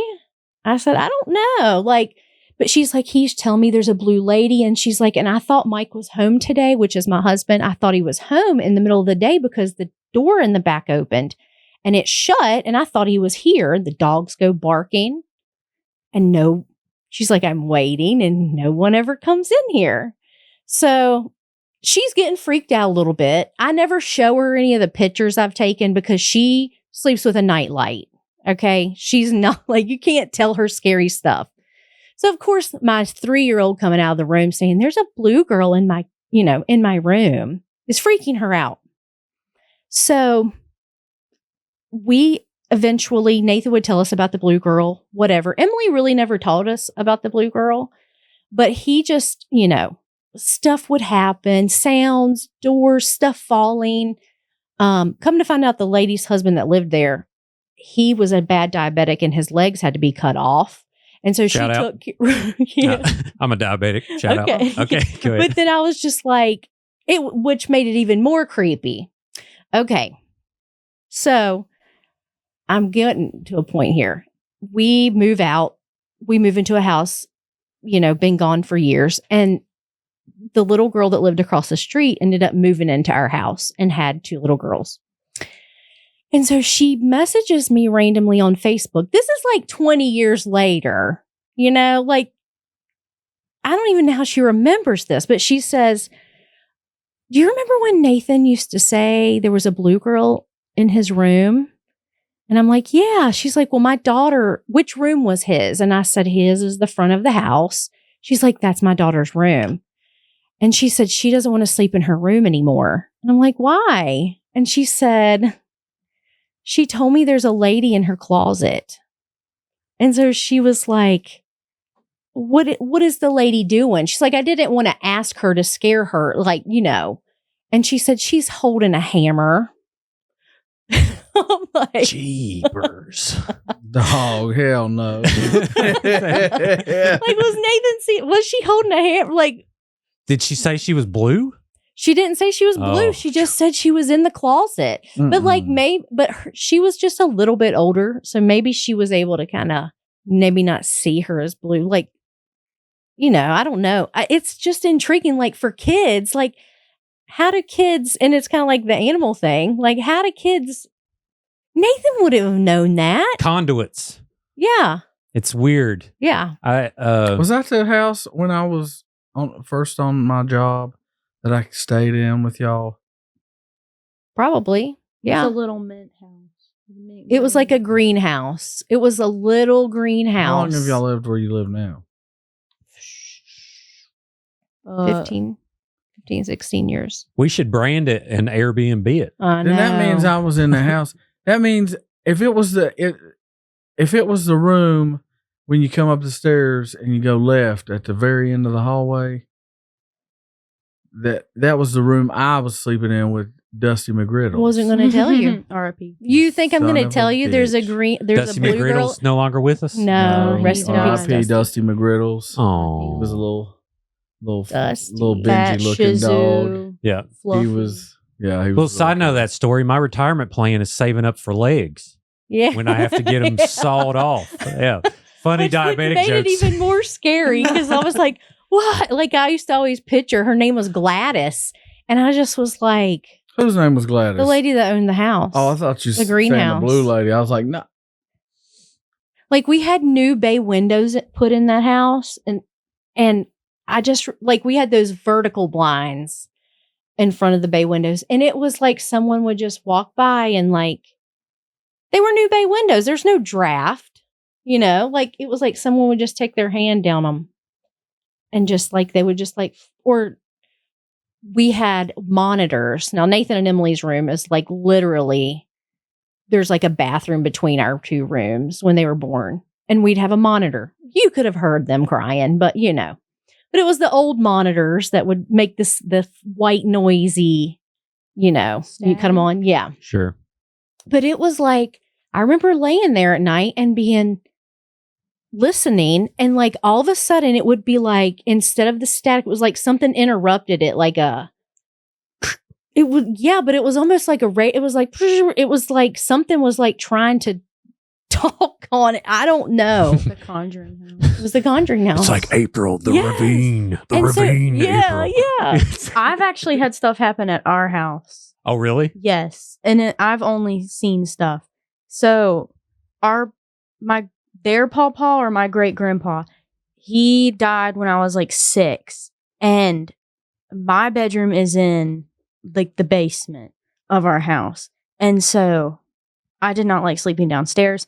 I like sleeping upstairs in our spare bedroom because it's right beside my mom and dad's room. So I woke up one night, I was probably 7, and it was the middle of the night. Like no one, I think my brother may have been with me, but he was asleep. And I wake up, and in the door frame of that room, they left the doors open, was like my great grandpa, and he was just like standing there, and I'm like, what's happening? This isn't a dream, because like I'm awake. And he would wink at me, like when I remember him and seeing him in their house, like he would wink. And so I remember he winked at me, and I'm like, no, he's not alive anymore. And so I got scared and hid under the covers. And then, like once I wasn't scared anymore and I, came out from under the covers, he was gone. Wow. And I had in my room one of their old desks, and the drawers, it's an old desk. Like the drawers on it are like, they get stuck all the time. They're terrible to open. Some of them like wouldn't. It's like that old thick wood, with those big round mirrors on the back of it. Oh, yeah. It's Them like things the four, that like it's almost like a little like is it a desk or is it like one of those makeup vanity? It's like a type? makeup- It's like a van. yeah, Okay. but she used it as a desk. heavy duty, needed Yeah. like 4 people. Yeah, to you carry. couldn't Did pull that used to be them. in Pawpaw's room? I think so. Okay. It may have been in the greenhouse, and then Oh. Mom got it somehow, and then we ended up taking it in as a desk for Emily. But you couldn't pull the drawers. Like you couldn't pull. There were 2 on each side, so 4 drawers in total. But you could, like, if I was to open one and try and open the one on top, like you'd have to couldn't- like lift it and you tug it. couldn't Like, do that. It was not easy. And so, probably when I was in middle school, like 11 or 12, like this was maybe after the wreck or something. I don't remember. Mhm. Like I had stuff like happen in my room a lot, and like I walked in my room one day, and all 4 of those drawers in that desk were opened, and I asked my brother, I'm like, "Were you in my room messing with the desk?" And he's like, "No." I don't think he would have even thought to do that in the first place. He's not like he would have pulled one out, and he would have Right. just You he's not going to try and pull all 4 out. I don't also had nothing really in them he would. of interest for him. And so I'm like, that's kind of weird. And I would like wake up in the middle of the night, and I had like a little bench in my room, and I had put like throw pillows on it. And I like woke up, and there were throw pillows in my bed. At one point, both of our dogs slept in my room. So Dusty McRiddles, and then we have another dog, Chance. They slept in my bed with me. And I just hated sleeping in my room. I was always trying to go upstairs. I just hated it. I woke up in the middle of the night, and Chance was like staring at the corner in my, like at a corner in my room, just growling, Mhm. almost like what Barkley would do. And him and Dusty were just growling, and I'm like, That's no. just an uneasy feeling when a dog does Oh, that, yeah. Well, or an animal. Period. You're just like, what? they really are conduits. I swear. Well, and I interviewed a guy who told me about his grandma having dementia and her seeing things, Mm-hmm. and she left the home and she didn't see things anymore. And they kind of thought maybe she doesn't have dementia anymore. And I'm like, you hear stuff. Oh, yeah. Yeah. And Nick, and it's just so interesting to me of religious or not. I mean, I think there's some merit into these things and energy, because I mean, let's go by the science aspect. Energy doesn't leave. Where does it go? Right. You know what I Right. mean? Body's full of energy. Body passes away. Energy's still there. Where does it go? Mm-hmm. So, I mean, I mean, and I we mean, could we John- could talk about What I about know. like John has had some really, and I mean, he's had some really crazy, and you can say a dream is just a dream, but some of them are so real. You're like, I was there. We were there. I had after Pawpaw died. Pawpaw died a few years before Mama, and it was just rough. None of us were prepared. We didn't really have anyone pass away. Yeah. And then when he died, it was terrible. But after that, I would have things happen. Like, so first off, at the time I was like, I was on working for the railroad and I'd be out of town or whatever, come in on the weekends or, whatever. I'd be at a store and I would like get behind some little old man or something, who would just be shaped and walk and dressed like exactly like him. Like, and this sounds creepy if you think about it, but if you perfect. But if you think about somebody who just misses their loved one, I would find myself like, here I am just walking around the grocery store following this person, Yeah. hoping Watching them. hoping to God like they'll turn their head to the side and it'll just be him. And it never was, but I would have these dreams. I had a dream one night that I'm in like a forest. It's like a nighttime, and it was almost like if you've ever seen the movie A Midsummer's Night Dream, and everything like the leaves are kind of blackish blue and just whatever. So I'm like going through this like forest and everything's like that, and I can see light up ahead, but it's really dim light. And I come upon like a feast. That's all I really know what to call it. There's a table leading back into the woods that's just filled with people. And at first I just see, people, and I can hear them a little bit, but it's muffled.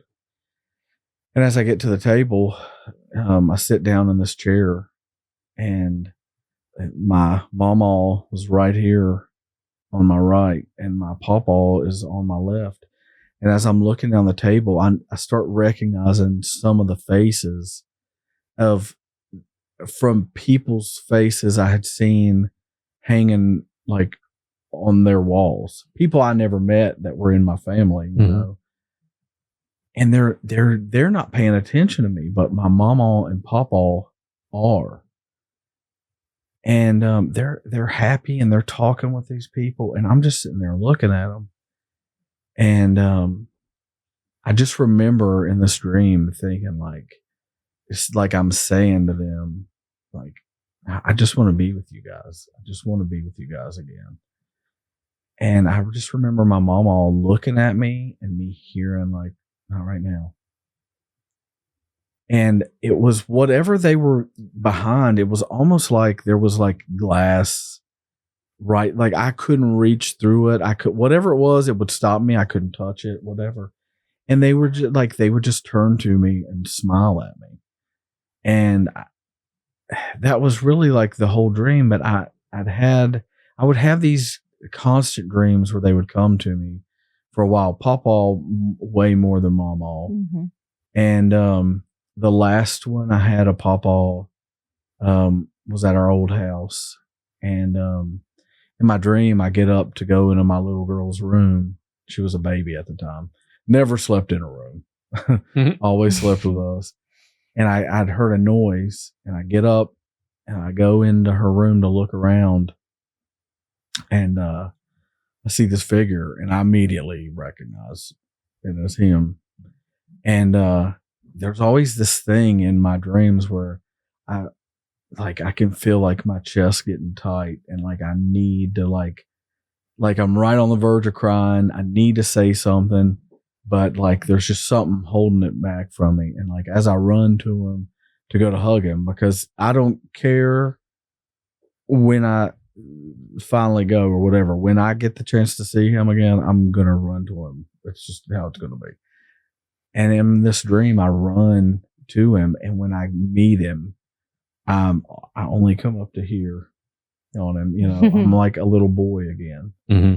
And he's hugging me and he's patting me, and I'm telling him how much I miss him, and all. You know, you see somebody that passed away, all of a sudden you're like, I'm letting him know how much he meant to me, whatever.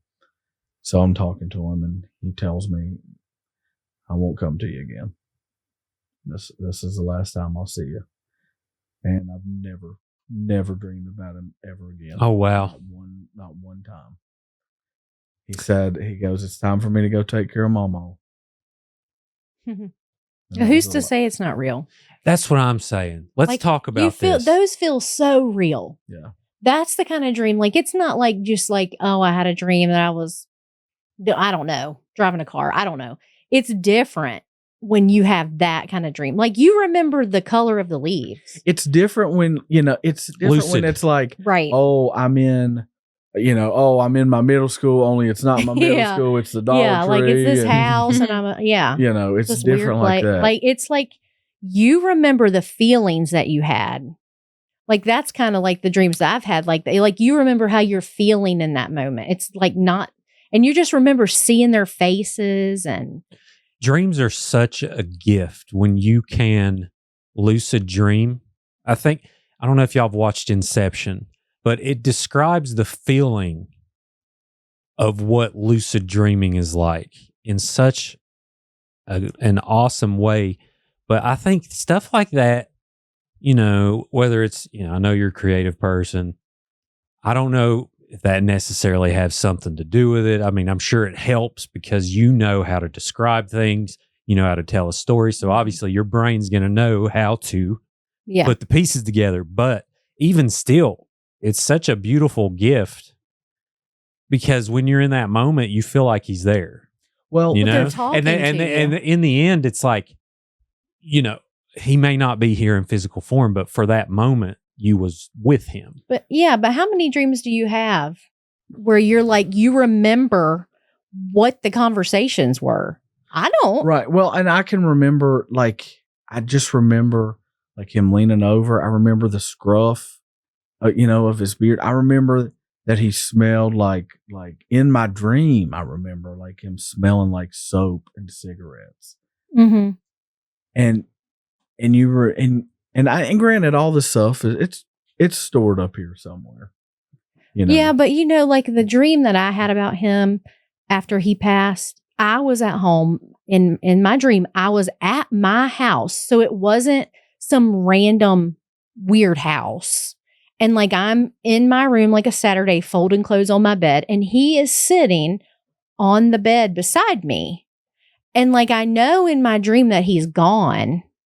So it's not it's. So you had that realization? Yeah. Okay. So I knew he was gone. And so he's sitting there. And so I'm just telling him that I love him and I miss him.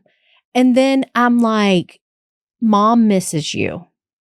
Because I remember my mom is not superstitious. She doesn't talk about dreams and stuff like that. So I remember in my dream, I was like, Mom misses you. And he said, I'll start hanging around there more.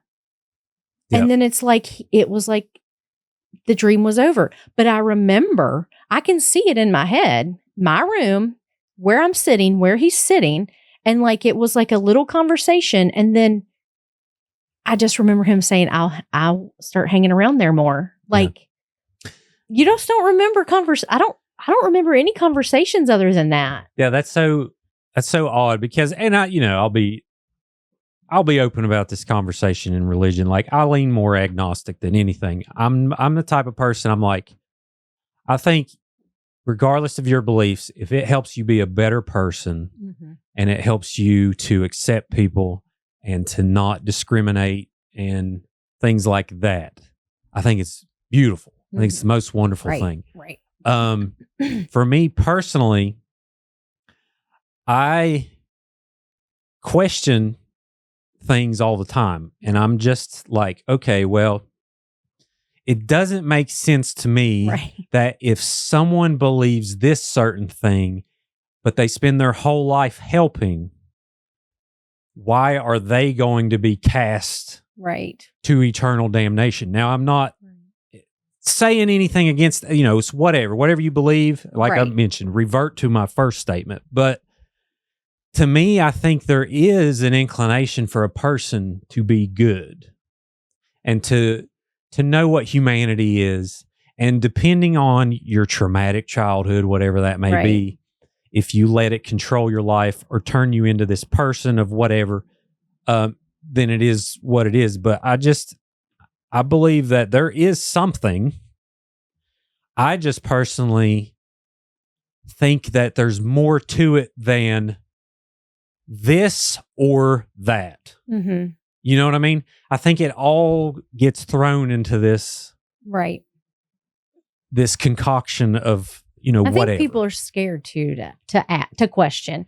Yeah. But Is it like scary? I've always just kind of been like, Well, there's a lot of pressure as you're growing up. Most people, you grow up and you're hearing about whatever religion your family is, and this is what we believe, and they might not even explain it that way. They might just say, very matter of factly, this is what happens when you die. This is what happens, and that's not to say anybody's right or wrong, just that life has a way of showing you what's right, not what's right or wrong, but what's applicable to your life, or what might not have anything to do with your life at all. And I try to think about, when they talk about heaven, Lord, when they talk about like heaven in the Bible and the little bit of description it gives, And I got to be honest, and I've said this to plenty of preachers, that description, that's not something I have any interest in. That doesn't do it for me. I lean more towards like something like in the way of the movie, What Dreams May Come.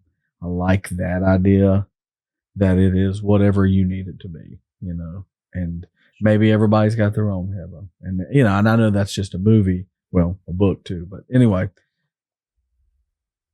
who am I to say that they didn't come back and visit me or April or he wasn't with Emily or, whatever, cause it has to go somewhere. I have a friend whose mother just passed away, yesterday. And I've said this to a lot of people over the years, but it just reminded me that, all those memories and all those years you spend with these people and they love you and you love each other hard. You spend all these like special moments with each other.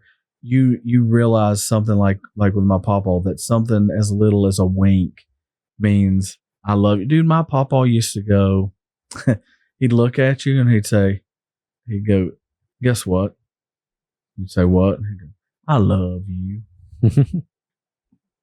And I say all that to say that I don't think that goes anywhere. I think that they love you, you love them. You pass that on to your kids, your friends, your family. And wherever we go, I think that winds up connecting people through time forever. I hate to talk about like Interstellar or something like that, but I think that in that way, not even speculate as to, what happens definitely to any of us. But I think in that way, that can't really be destroyed. And in that way, we kind of live, in that way, just alone, we kind of wind up living forever. You know, the love that you have and Jenna have with Nora, she'll pass that on to somebody. Man, I hope so. And that'll get passed on. And it's, you know, granted, yours came from, you know, your family and whatever, and mine came from my family and April's and all that.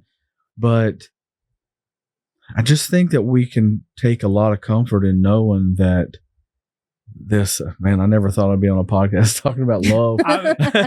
Can we go long? Because I have so many thoughts. Yeah, are y'all sure. okay? Yeah, okay. I'm okay. Everyone needs something to drink. Are we good? I'm okay. Well, I got one I want to ask about because Sure. I really thought about bringing up Mama Mhm. dying, but I'm not trying to like piss off. I think my that whole it family. really just, I mean, no, I think that, no, I just feel like she was like she was not, so like we would go to church and stuff, and she really didn't go to church, but she was still like religious to us, right? But she was different. Like she just, I don't know. Like she gave me the okay to like question stuff. That's kind of how I feel like just her with her sixth sense and her little story she would tell you about stuff she saw. Or was it not as like fear based? Like she No. didn't have that fear to no, question she didn't make things? you feel like you were, because I feel like other people would have been like, we don't talk like that. Like, you know what I Yeah. mean? Like you're being weird. Like she didn't think it was weird because she had those feelings too. So it kind of made you feel like, okay, I'm not weird. Like these feelings I'm having when I'm going these places, I'm having these feelings because something's happening Yeah. around Even just here. asking her a Something. question like about something, you know, like this doesn't make sense to me, you know, and being like, yeah, sometimes things don't make sense. Like, Sure. she Yep. didn't make you feel bad. Like you were, like you could question. Yeah. And that's my thing too, is there's a, you know, I mean, this conversation, I don't know if it's a conversation I haven't really had with some members of my family because that's how it is. Like, Yeah. I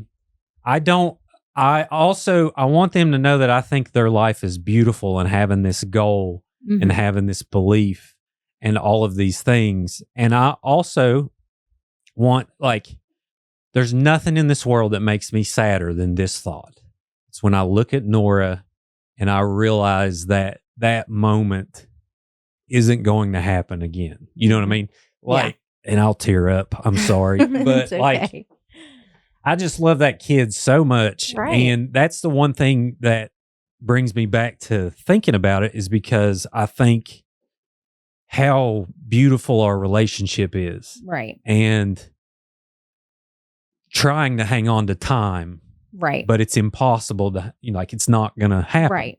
And then I think that one day this isn't going to be a thing. And Right. then I start getting really sad Yeah, about I that. know. And then that's when I start thinking of like, well, there's got to be more.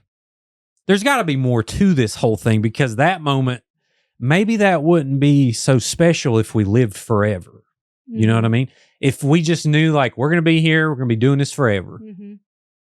you know, is that as special? And I just don't think it is. But also, I can believe in the energy part of it, because I have had some experiences in my life where I'm like, whoa, that was really odd. Like, I was staying with my grandparents and they had this outdoor bedroom, and I woke up out of the blue. Sometimes my sugar goes low late at night, Mm-hmm. and that's what happened here. But I woke up out of the blue at like 3 a.m.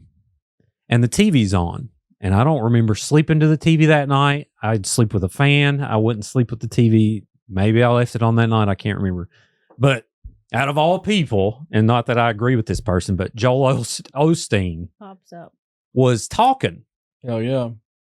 And I remember, yeah. yeah, Hell yeah. I remember at that moment, I don't remember what he was saying specifically. It was just one of those moments where everything he was saying absorbed into my skin, Mm-hmm.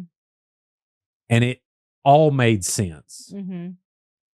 That's how And it I don't happens. know if it was like that was that light switch moment, or if something, because I've always said, like, I wish I could just click. There's the light switch. There it is. I don't think anything's that easy, but I Right. think people's journeys and their dedication to their values makes it easier. Like, it's easier to believe in something you've worked your whole life or 20 years in thinking about and perfecting. Because, dude, the smartest people I know are heavily involved with religion. I mean, and smartest people I know also kind of lean towards the agnostic world. And I disagree with atheism too. I think, like, bottom line, no one really knows. So who am I to judge anyone's way other than if they're discriminating? Who am I to judge their way of their search?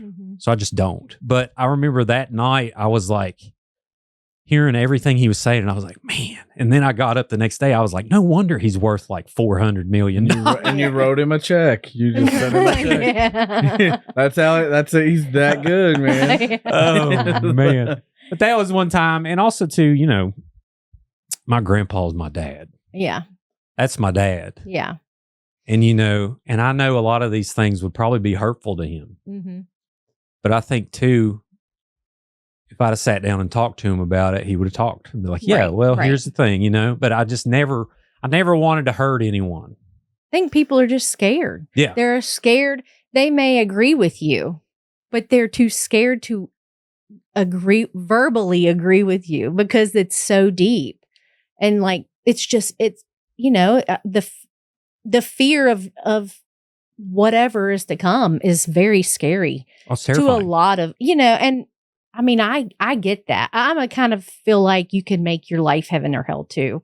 That's kind of how I feel. Like, you can make your life wonderful. Like, and there's bad stuff that will happen, but yep, you can have a bad life. And we're dealt different cards, and we like to think, oh, well, you should be doing this.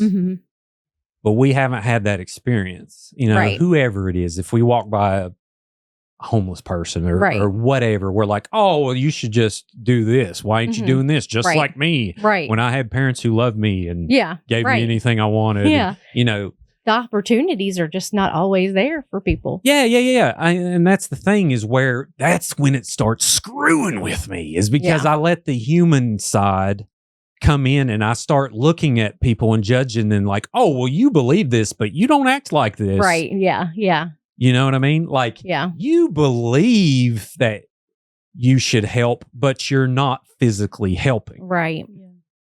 And it's like, and then you start throwing those contradictions in there. But in the end, it's about your journey. Right. And about what you do. And, I know like pastors have a lot on their shoulders because according to like what I think is like they're leading. So if they're screwing up there, that's a real big problem, But anyway, that's where like all those little things start getting thrown in there. And then it all boils down to faith. And I get that. And it's like, cutting off the lights is terrifying to me. I get it. I get why. It's just like, I wish that I had a decisive, but the only decisive thing I know is I'm going to try and be a good person. I'm going to be a good person. I'm going to help when I can. I'm going to, go volunteer, do whatever, this and that, yada, yada. And that's literally how I go every day. And, it's not that I'm against exploring religion. I mean, I still do. I still think about it all the time. Yeah. It's just like, what do I do? And then ultimately you just got to be settled for, I'm going to love my family. Yeah. But when you do good for people, it makes you feel good. Sure. So then, that's kind of like your heaven, because you're just happier. Like it just makes you feel good. Like I tell her all the time, like my love language is giving or cooking for people that I love. So that's how I have people over. We do Sunday dinners with our family and we cook and I get them like it's like, that's what it's, and it makes me feel good. Yeah. Oh yeah. And ultimately, I mean, it's proven like empathy wins Mm-hmm. across the board. Right. And for some reason, if someone doesn't speak the same language, or they look different, or they like different things, we like to just be tribal and say, "Oh, I'm scared of that person." Right. you know? Right. Yeah. And it's not really like there's a different feeling like when you go in Walmart or something and you notice someone who's unwell. Right.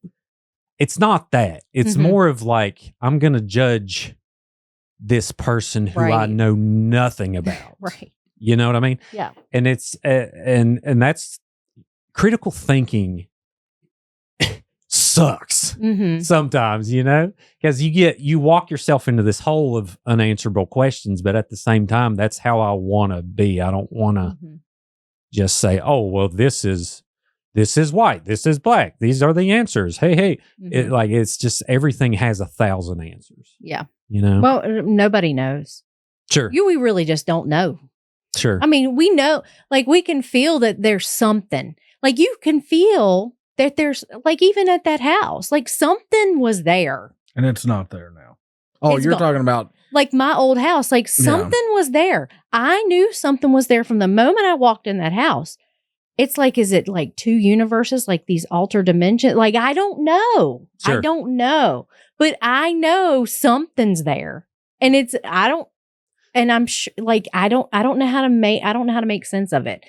Yeah. That's where the energy thing comes in is, I believe there are negative and positive energies. I heard a ghost story really a house possession story where they had certain artifacts that after they burned them, it disappeared. That was that same story about the grandma with dementia. And I was like, yeah, that's stuff like that makes sense to me. I get this. Explain it. Sure. Yeah. And it's like, what? And I'm open to the conversation. I want to have everyone on this show. I want to have everyone with different experiences. I don't want someone who's heavy into religion to think I'm the devil. Yeah. I want to talk to him. I have a lot of friends that are like, I respect it. It's nothing to do with that. I'm just curious about what they think that stuff is. Sure. Yeah. Because like, even when I was a teenager, our house that we lived in, I didn't have weird things happen to me there, but my sister did. And she told me there was a boy that lived there, and she nicknamed him Tommy. And so I never saw this kid, but she said he was like a teenager. And so he was now the weird thing about that house was the hallway. The apartment, or are you talking about our the house, house you rented? the house. It was the hallway of this house that was creepy to me. There was nothing else. I didn't feel weird in my room. I never felt weird in the basement. It was just the hallway.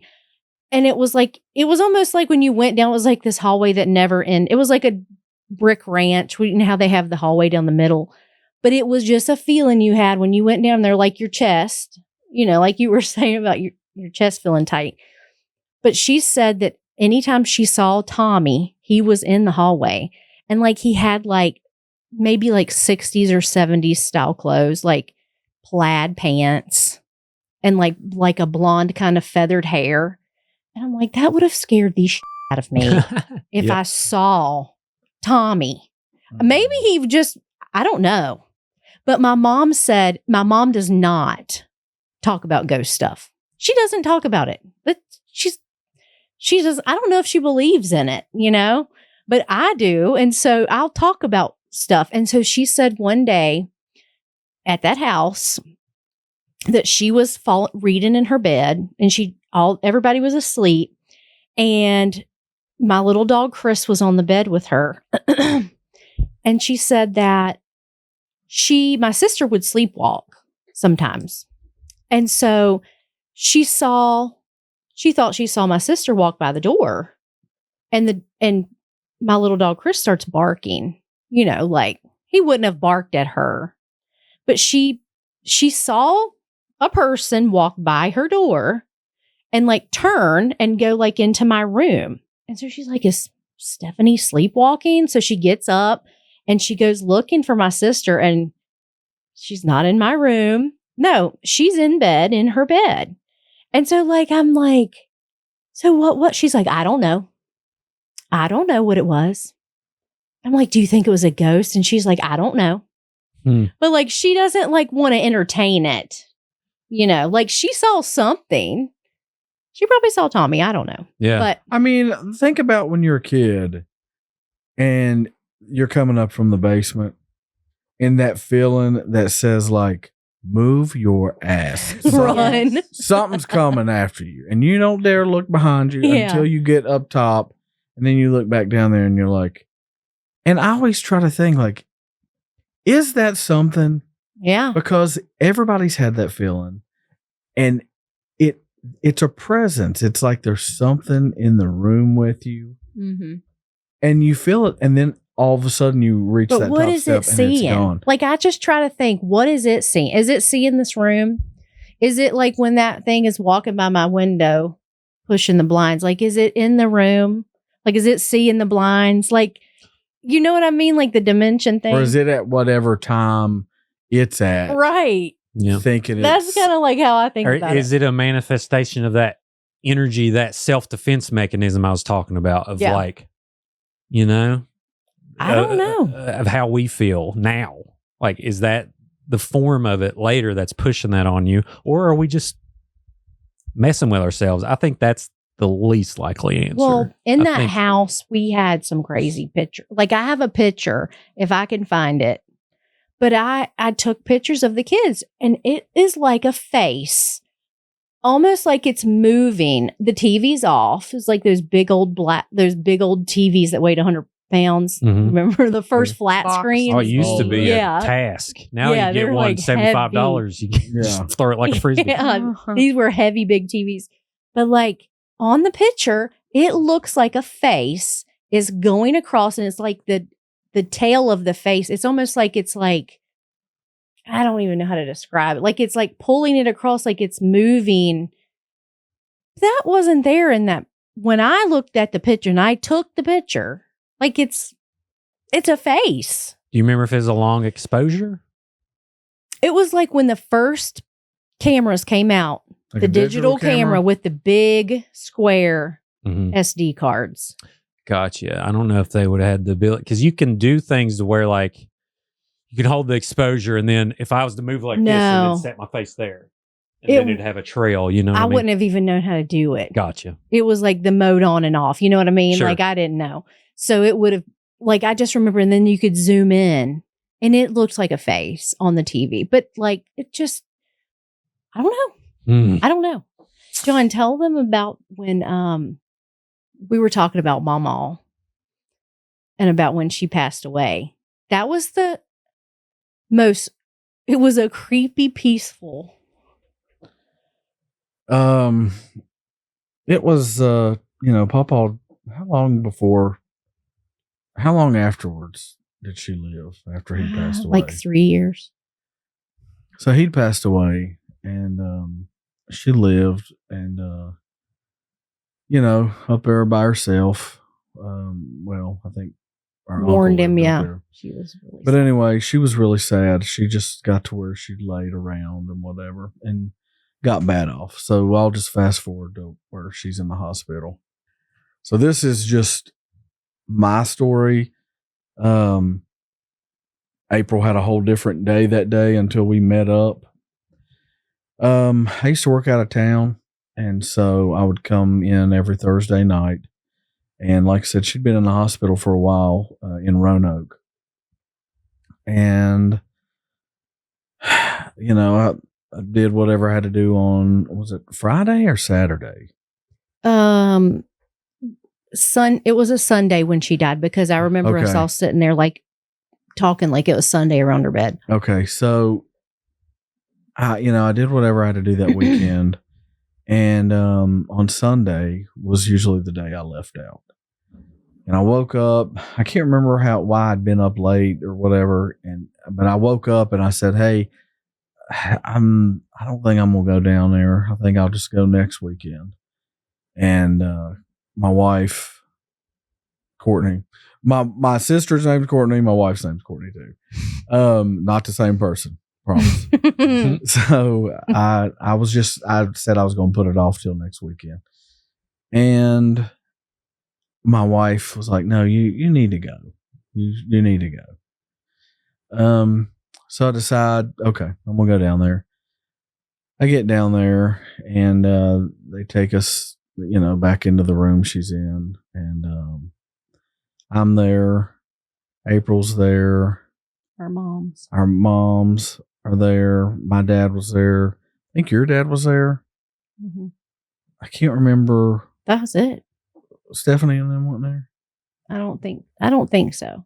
Okay. I can't remember.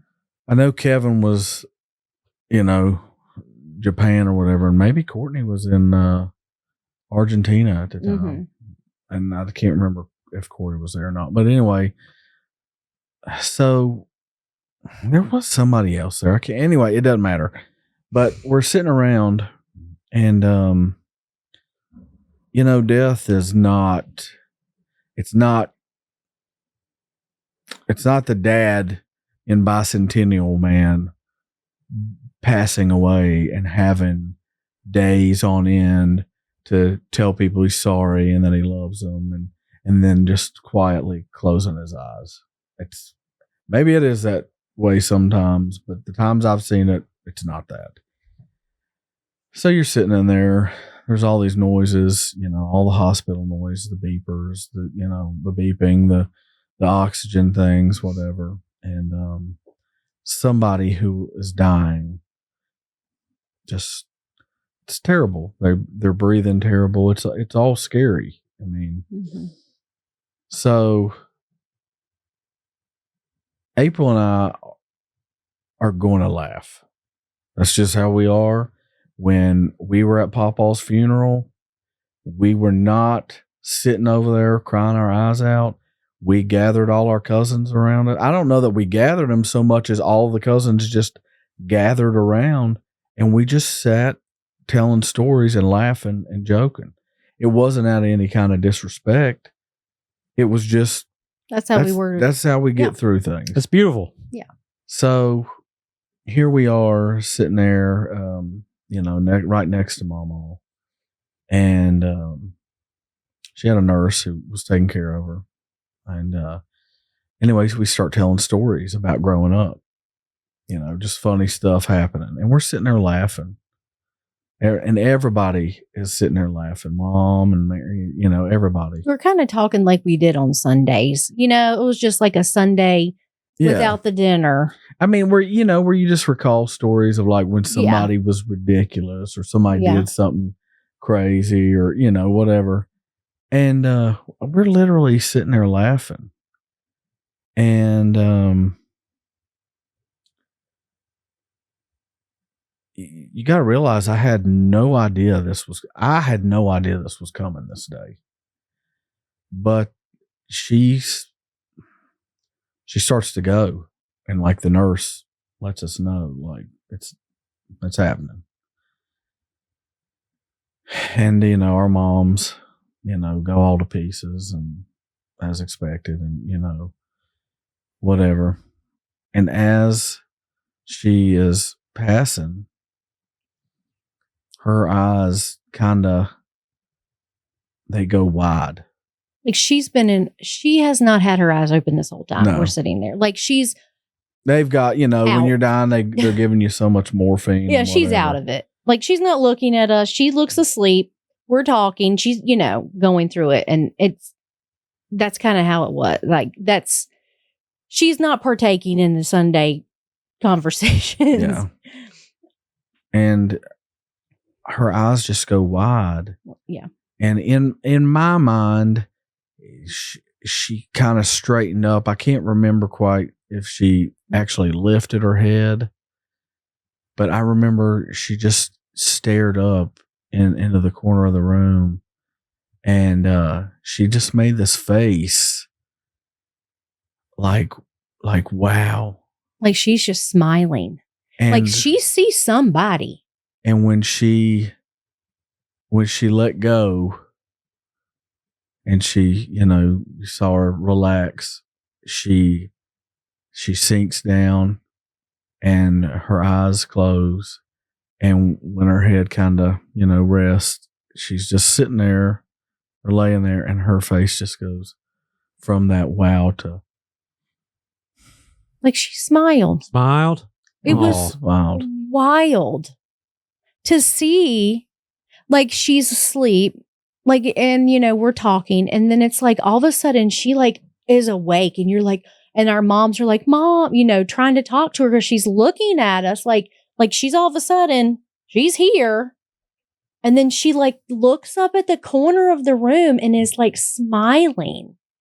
And it's just like, what is she seeing? Like, what did she see? I don't know who she saw, what she saw. It was the most peaceful, beautiful thing that I've ever seen. But it was also like this, like, what did she see? I just remember, And y'all were there. Oh, yeah. we were there. I just we were. remember you. I mean, I remember watching it, and I'm just like in shock that this is happening. I did, like I said, I had no idea this was coming this day. And had my wife not told me I needed to go, I wouldn't have been there for that. And I just remember April saying, "Oh my God, she's smiling. She's smiling." But I just remember when her head like finally came to rest, and she just, like I said, it just came across her face, and she closed her eyes, and that was it. Wow. And, when Pawpaw died, I was a lot younger, and it happened at a really rough time for us. He got sick. My wife had gotten pregnant. We lose the baby. He dies. And I got really angry. Like I said, I was a lot younger. I think I was like 28 or so. It was like 3 years, but Yeah. you And felt a lot younger. right. I'm 40 now. I don't know. So Congratulations. So, I was like 28. Yeah, I'm like 28 years old, and he dies, and I'm just so angry at how life can be like that. I'm thinking, like, why didn't you save my pawpaw, this person I love? Listen, I know, I'm just going to tell anybody, who doesn't know, different people call their grandfathers different things. In our family, it was Pawpaw, and it will always be Pawpaw. I will not call them grandfather or grandpa. It's just spelled differently. It's just, yeah. We spell it Pawpaw like the fruit, and Mawmaw, but just with an M. But anyway, and I was just so angry about it. And, truthfully, it threw me into a deep depression. I was out of town working, and It was shocking. Drank like a fish. Yeah. And all I could think about, was all these times I'd had with him, and how he was gone. And so I was so angry at God. And I'd tell everybody I didn't believe in God at the time or whatever. And, it went like that for, years. I was really mad about it. I'm not going to say so much. I said I didn't believe so much as, we weren't on speaking terms. Sure. How old was he? Oh, it's 72. 72. Mm-hmm. How'd he die? It was colon cancer, ultimately. Emily has to use the bathroom. Oh, yep. Go right ahead. Okay, I'm sorry. I was trying to find a good. No, you're good. You're good. Yeah, Where is it? we'll keep going while you're gone. He'll Yep. edit. Upstairs and to the right, first door on the right. First door on the right. Yeah, no problem at all. We can keep going. Hey, Go ahead. babe. We'll let her get out of here. It's in there. Nathan. Sorry. But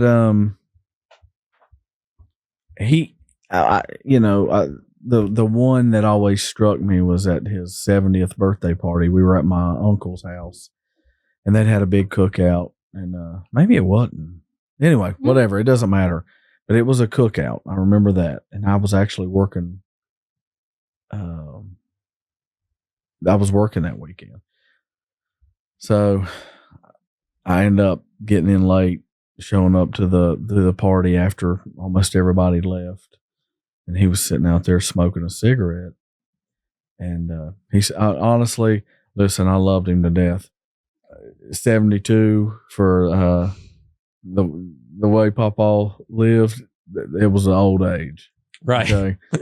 But anyway, so I'm sitting there. He had a good 72 years. Yeah. Well, good. So I sit there with him for a minute. I think I got a little plate, and then I had to leave. And I'm sitting in my car, and he walks over and leans in the car. He was really into cars. Don't know that Papa ever had a brand new car in his whole life, but he was gifted at taking a multitude of different vehicles and piecing together a working vehicle. I about don't trust a bookshelf I put together. Yeah. But we didn't have to with them around. Yeah, but he could do anything. So anyway, he leans in my car window, and he's smoking, and I looked at him and I said, "Well, how's it feel to be 70?" And just something stupid to say, something I just said it. And he took a draw off his cigarette, and he turns his head, and when he looks back at me, he's got tears in his eyes, and he just said, "It just goes by so fast, John." And he reached in and patted me on my arm, and then winked at me, and he said it again, and he said, "You just don't know how fast it goes." And he walks, and I tell him I love him, and he walks back over to that table, and he sat down, and I see him take a puff off his cigarette, and I see him kind of dip his head and then wipe his eyes. And your own mind will break your heart. Oh God. And I must relive that thing once a day, with him. So I was really angry about losing him. I just never thought, I remember, even being at work, walking around and thinking like, man, I'm really lucky to still have my grandparents. Mm-hmm. And, but anyway, so it really made me very bitter, very angry for a lot of years. Fast forward to Mama dying. And I'll be honest, she was just ready. Once he went, she was just ready. And it changed her a lot. And like I said, just ready to go. But when we witnessed her passing away, I want to say in so many words, it brought me back.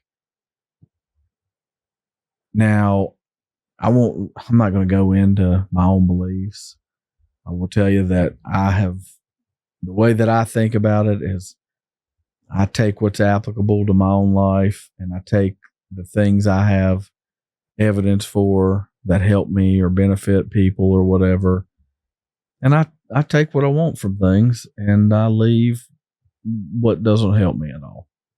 And that's about as deep as I'm ever willing to go with it. Sure.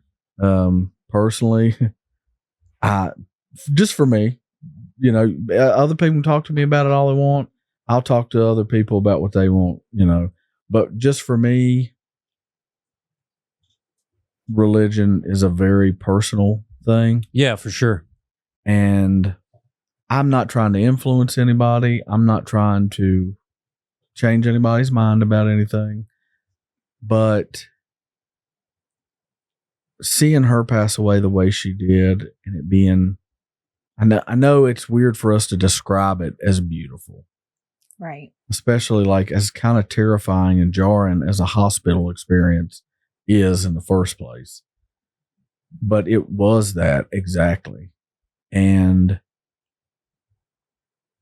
having those dreams afterwards, which I know my whole episode prior was about dreams, or whatever they were. And then having those dreams of them afterwards, I just can't. I know. I'll say I know.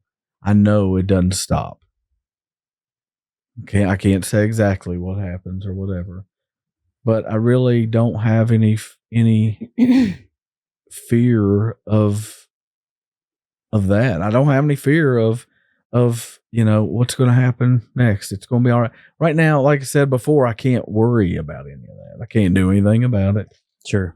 It's no point in fighting it. Sometimes you'll be riding down the road with your kids and your kids will all of a sudden ask you a question and you're thinking like, do I really want to go into a conversation with a 9-year-old about, yeah, you're going to die one day. Like, do I really want to? Oh, that's what I got to work on, dude. I don't want to, the stuff. I think Nora's at the age where I could like have this conversation, but I don't think it's a good idea because she has to establish a foundation. Does that make sense? Like she has to get to a certain, because I know I'm not the same person I was when I was 10. When I was 10, I just wanted to make stop animation videos and goof around, and that's the way it should be. And this stuff is like deep. Dude, I remember the exact moment I realized, and it was my dad used to watch the X-Files, which like still to this day, hearing that music, even the Unsolved Mysteries music will make me be like, They'll make me. So my dad was watching this episode, and I can't remember the name of it now, but it starred the dad from Everybody Loves Raymond that was in Young Frankenstein. Oh wow, yeah, Ben Stiller's dad. No, not Ben Stiller's dad. Is that? Oh, I know who you're talking about. No, the bald guy. The what was he his the boss name? on the Santa Claus? Santa Claus. Yes. Okay. He was also in Taxi Driver.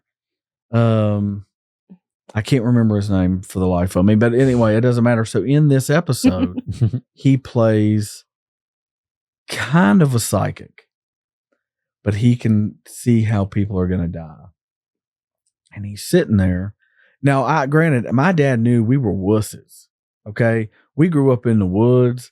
We were terrified of Bigfoot and whatever else could be out there. He was the problem. And he scared us all the time. Oh, dude. My dad used to do stuff like when I was a little kid. I'm sorry, I'll get back to this. No, go ahead. When I was a little kid, when we first moved to where we moved, my dad and this old man that lived out there found a body under this bridge of some guy that had been murdered. Wow. Now, when you go down this road, you can either fork out this one way or you can fork out the other way to go to mom and dad's. Well, out towards mom and dad's, you can see houses and there's a few street lights. You're still talking about a really rural area. Sure. That left way is black. There is, when it's dark at night, a road goes through the forest, and that's all there is. It's like a couple miles through the woods, and that's all. My dad would pull across that bridge and just park and be like, all right, y'all get out of the car. He'd tell us, and we'd be riding up the road to the bridge. He'd be telling us the story about the guy getting killed.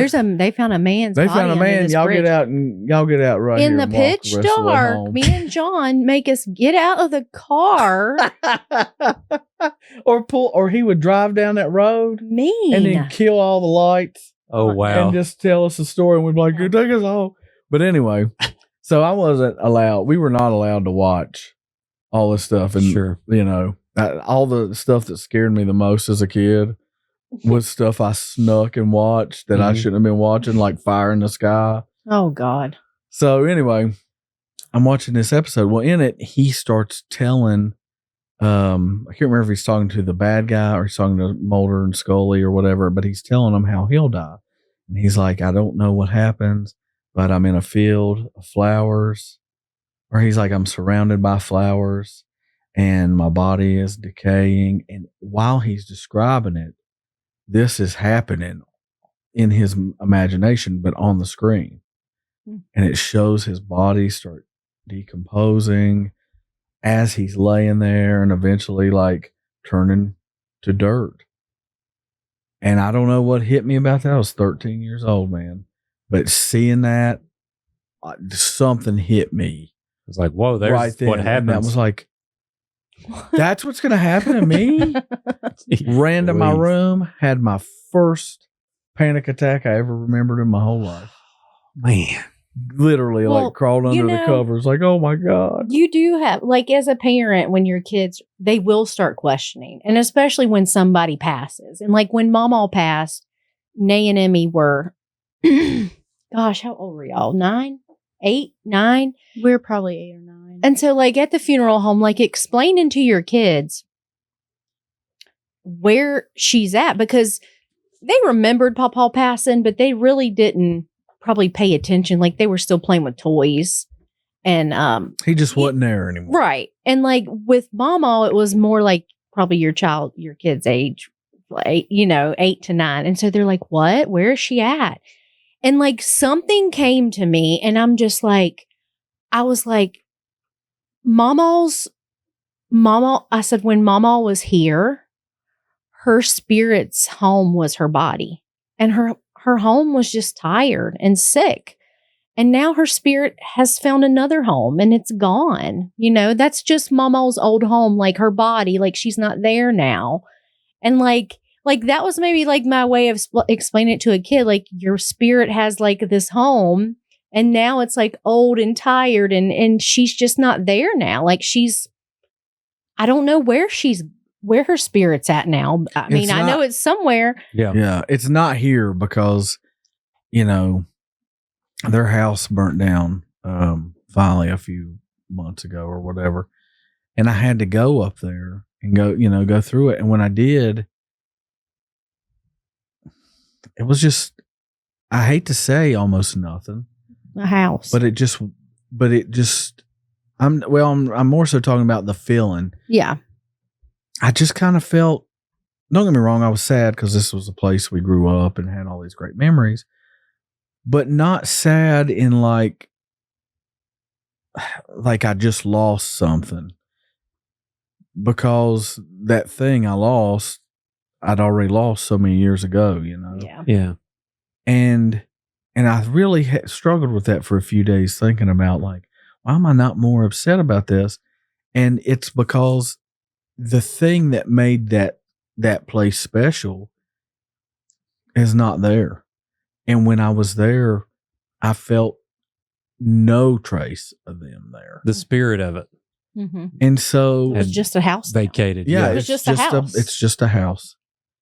And I kind of felt a little guilty for even feeling that way, But ultimately I was like, yeah, they're not here. I don't feel them like I used to. And I would recognize that feeling Mm-hmm. of them because I have dreamt about it and I felt them that way. But now, yeah, I mean, wherever they are, whatever, I like to think they're together.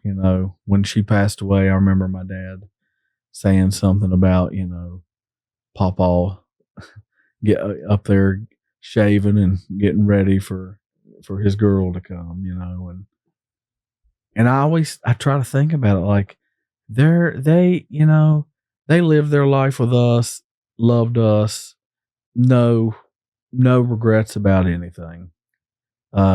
They knew we loved them beyond a shadow of a doubt, and vice versa. So whatever they're doing, man, I just hope it's whatever the best thing is for them that they always wanted or whatever. I hope Pawpaw's got, a car we ain't Newest- ever even imagined. Right. I hope that, Nicest garage. the nicest garage. I hope he's got a whole movie theater where he can sit and watch Westerns all day. And I hope every day that Mama is able to go to any Braves game that's ever been played or will be played or that she would want to be played. I hope that she,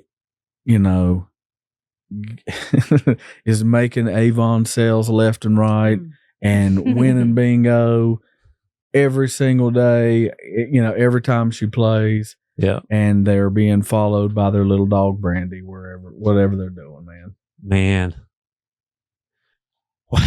Well, all that being said, Emily fell in a ravine.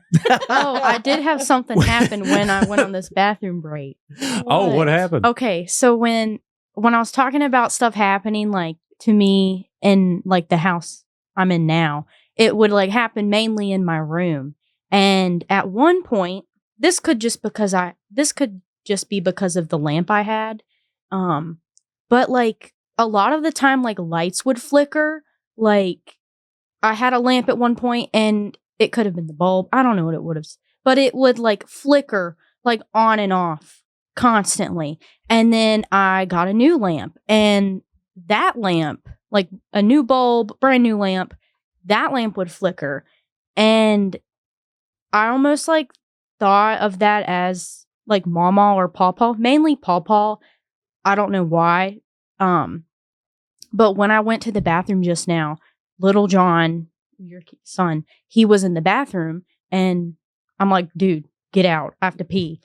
Leave. Right. Nothing was happening. The light was on. That was all. I am like doing my business. One of the light bulbs starts to flicker, and I'm like, okay, it's just going out. But it's like flickering, like slowly on and off, like it's dying, but it's like still coming back, and it's like as bright as the other bulbs. Like maybe that's just how it's dying, but it's only this one bulb doing it, and it's like slowly flickering on and off. And I'm like, okay, I'm gonna wash my hands really fast. It's kind of freaky. Did you bring Tommy in? Papa, get out the bathroom. And I even when I turned the light off, like it was still kind of on, Mm-hmm. and then I turned it back on, and it was still flickering a bit. And I'm like, okay, maybe this is. Are you doing your own electrician Actually, work I've again? done I even some like things. I tried to screw it back in to see if it was just loose, and Right. it wasn't. And I'm like, okay, maybe it's just dying, or Pawpaw was in here with me. Get out of Wow. here. I was peeing. Literally nasty. God love you, Crazy. Papa, Mama. That's right. Well, what a show. What a way to end this. Yeah. Final thoughts, people. What do you think, April? Gosh, I just think that, there's something else out there going on. I don't know what it is. I've seen glimpses of stuff, and who knows who helped Emily? Who knows? Even if someone did help her out, they were an angel in my eyes helping her out, because they saved my kid from bleeding to death in a ravine. But, like having people like Mama in my life just kind of makes me think that there are things out there to come when it's time. Oh, yeah. I'm leaning towards the angel conduit theory. Yeah. That's what we'll call it. Yeah. And John spoke a lot about it earlier, but wow. Well, Emily, glad you're here. Thank you. Do you still ride bikes? No. No more riding Wear bikes. a helmet. Wear a helmet. Wear a helmet, people. It's Yeah. important. Wear a helmet, and while you're wearing that helmet, be sure to subscribe to Creepalachia on YouTube. We are also on TikTok, Apple Podcasts, Spotify. And do you have a creepy story to tell? I would love to hear it. It could range from all kinds of things you've probably figured out if you've listened to a few episodes now. But email me at creepalachia@gmail.com. Review your experience to listening to the podcast. And lastly, long live Appalachia.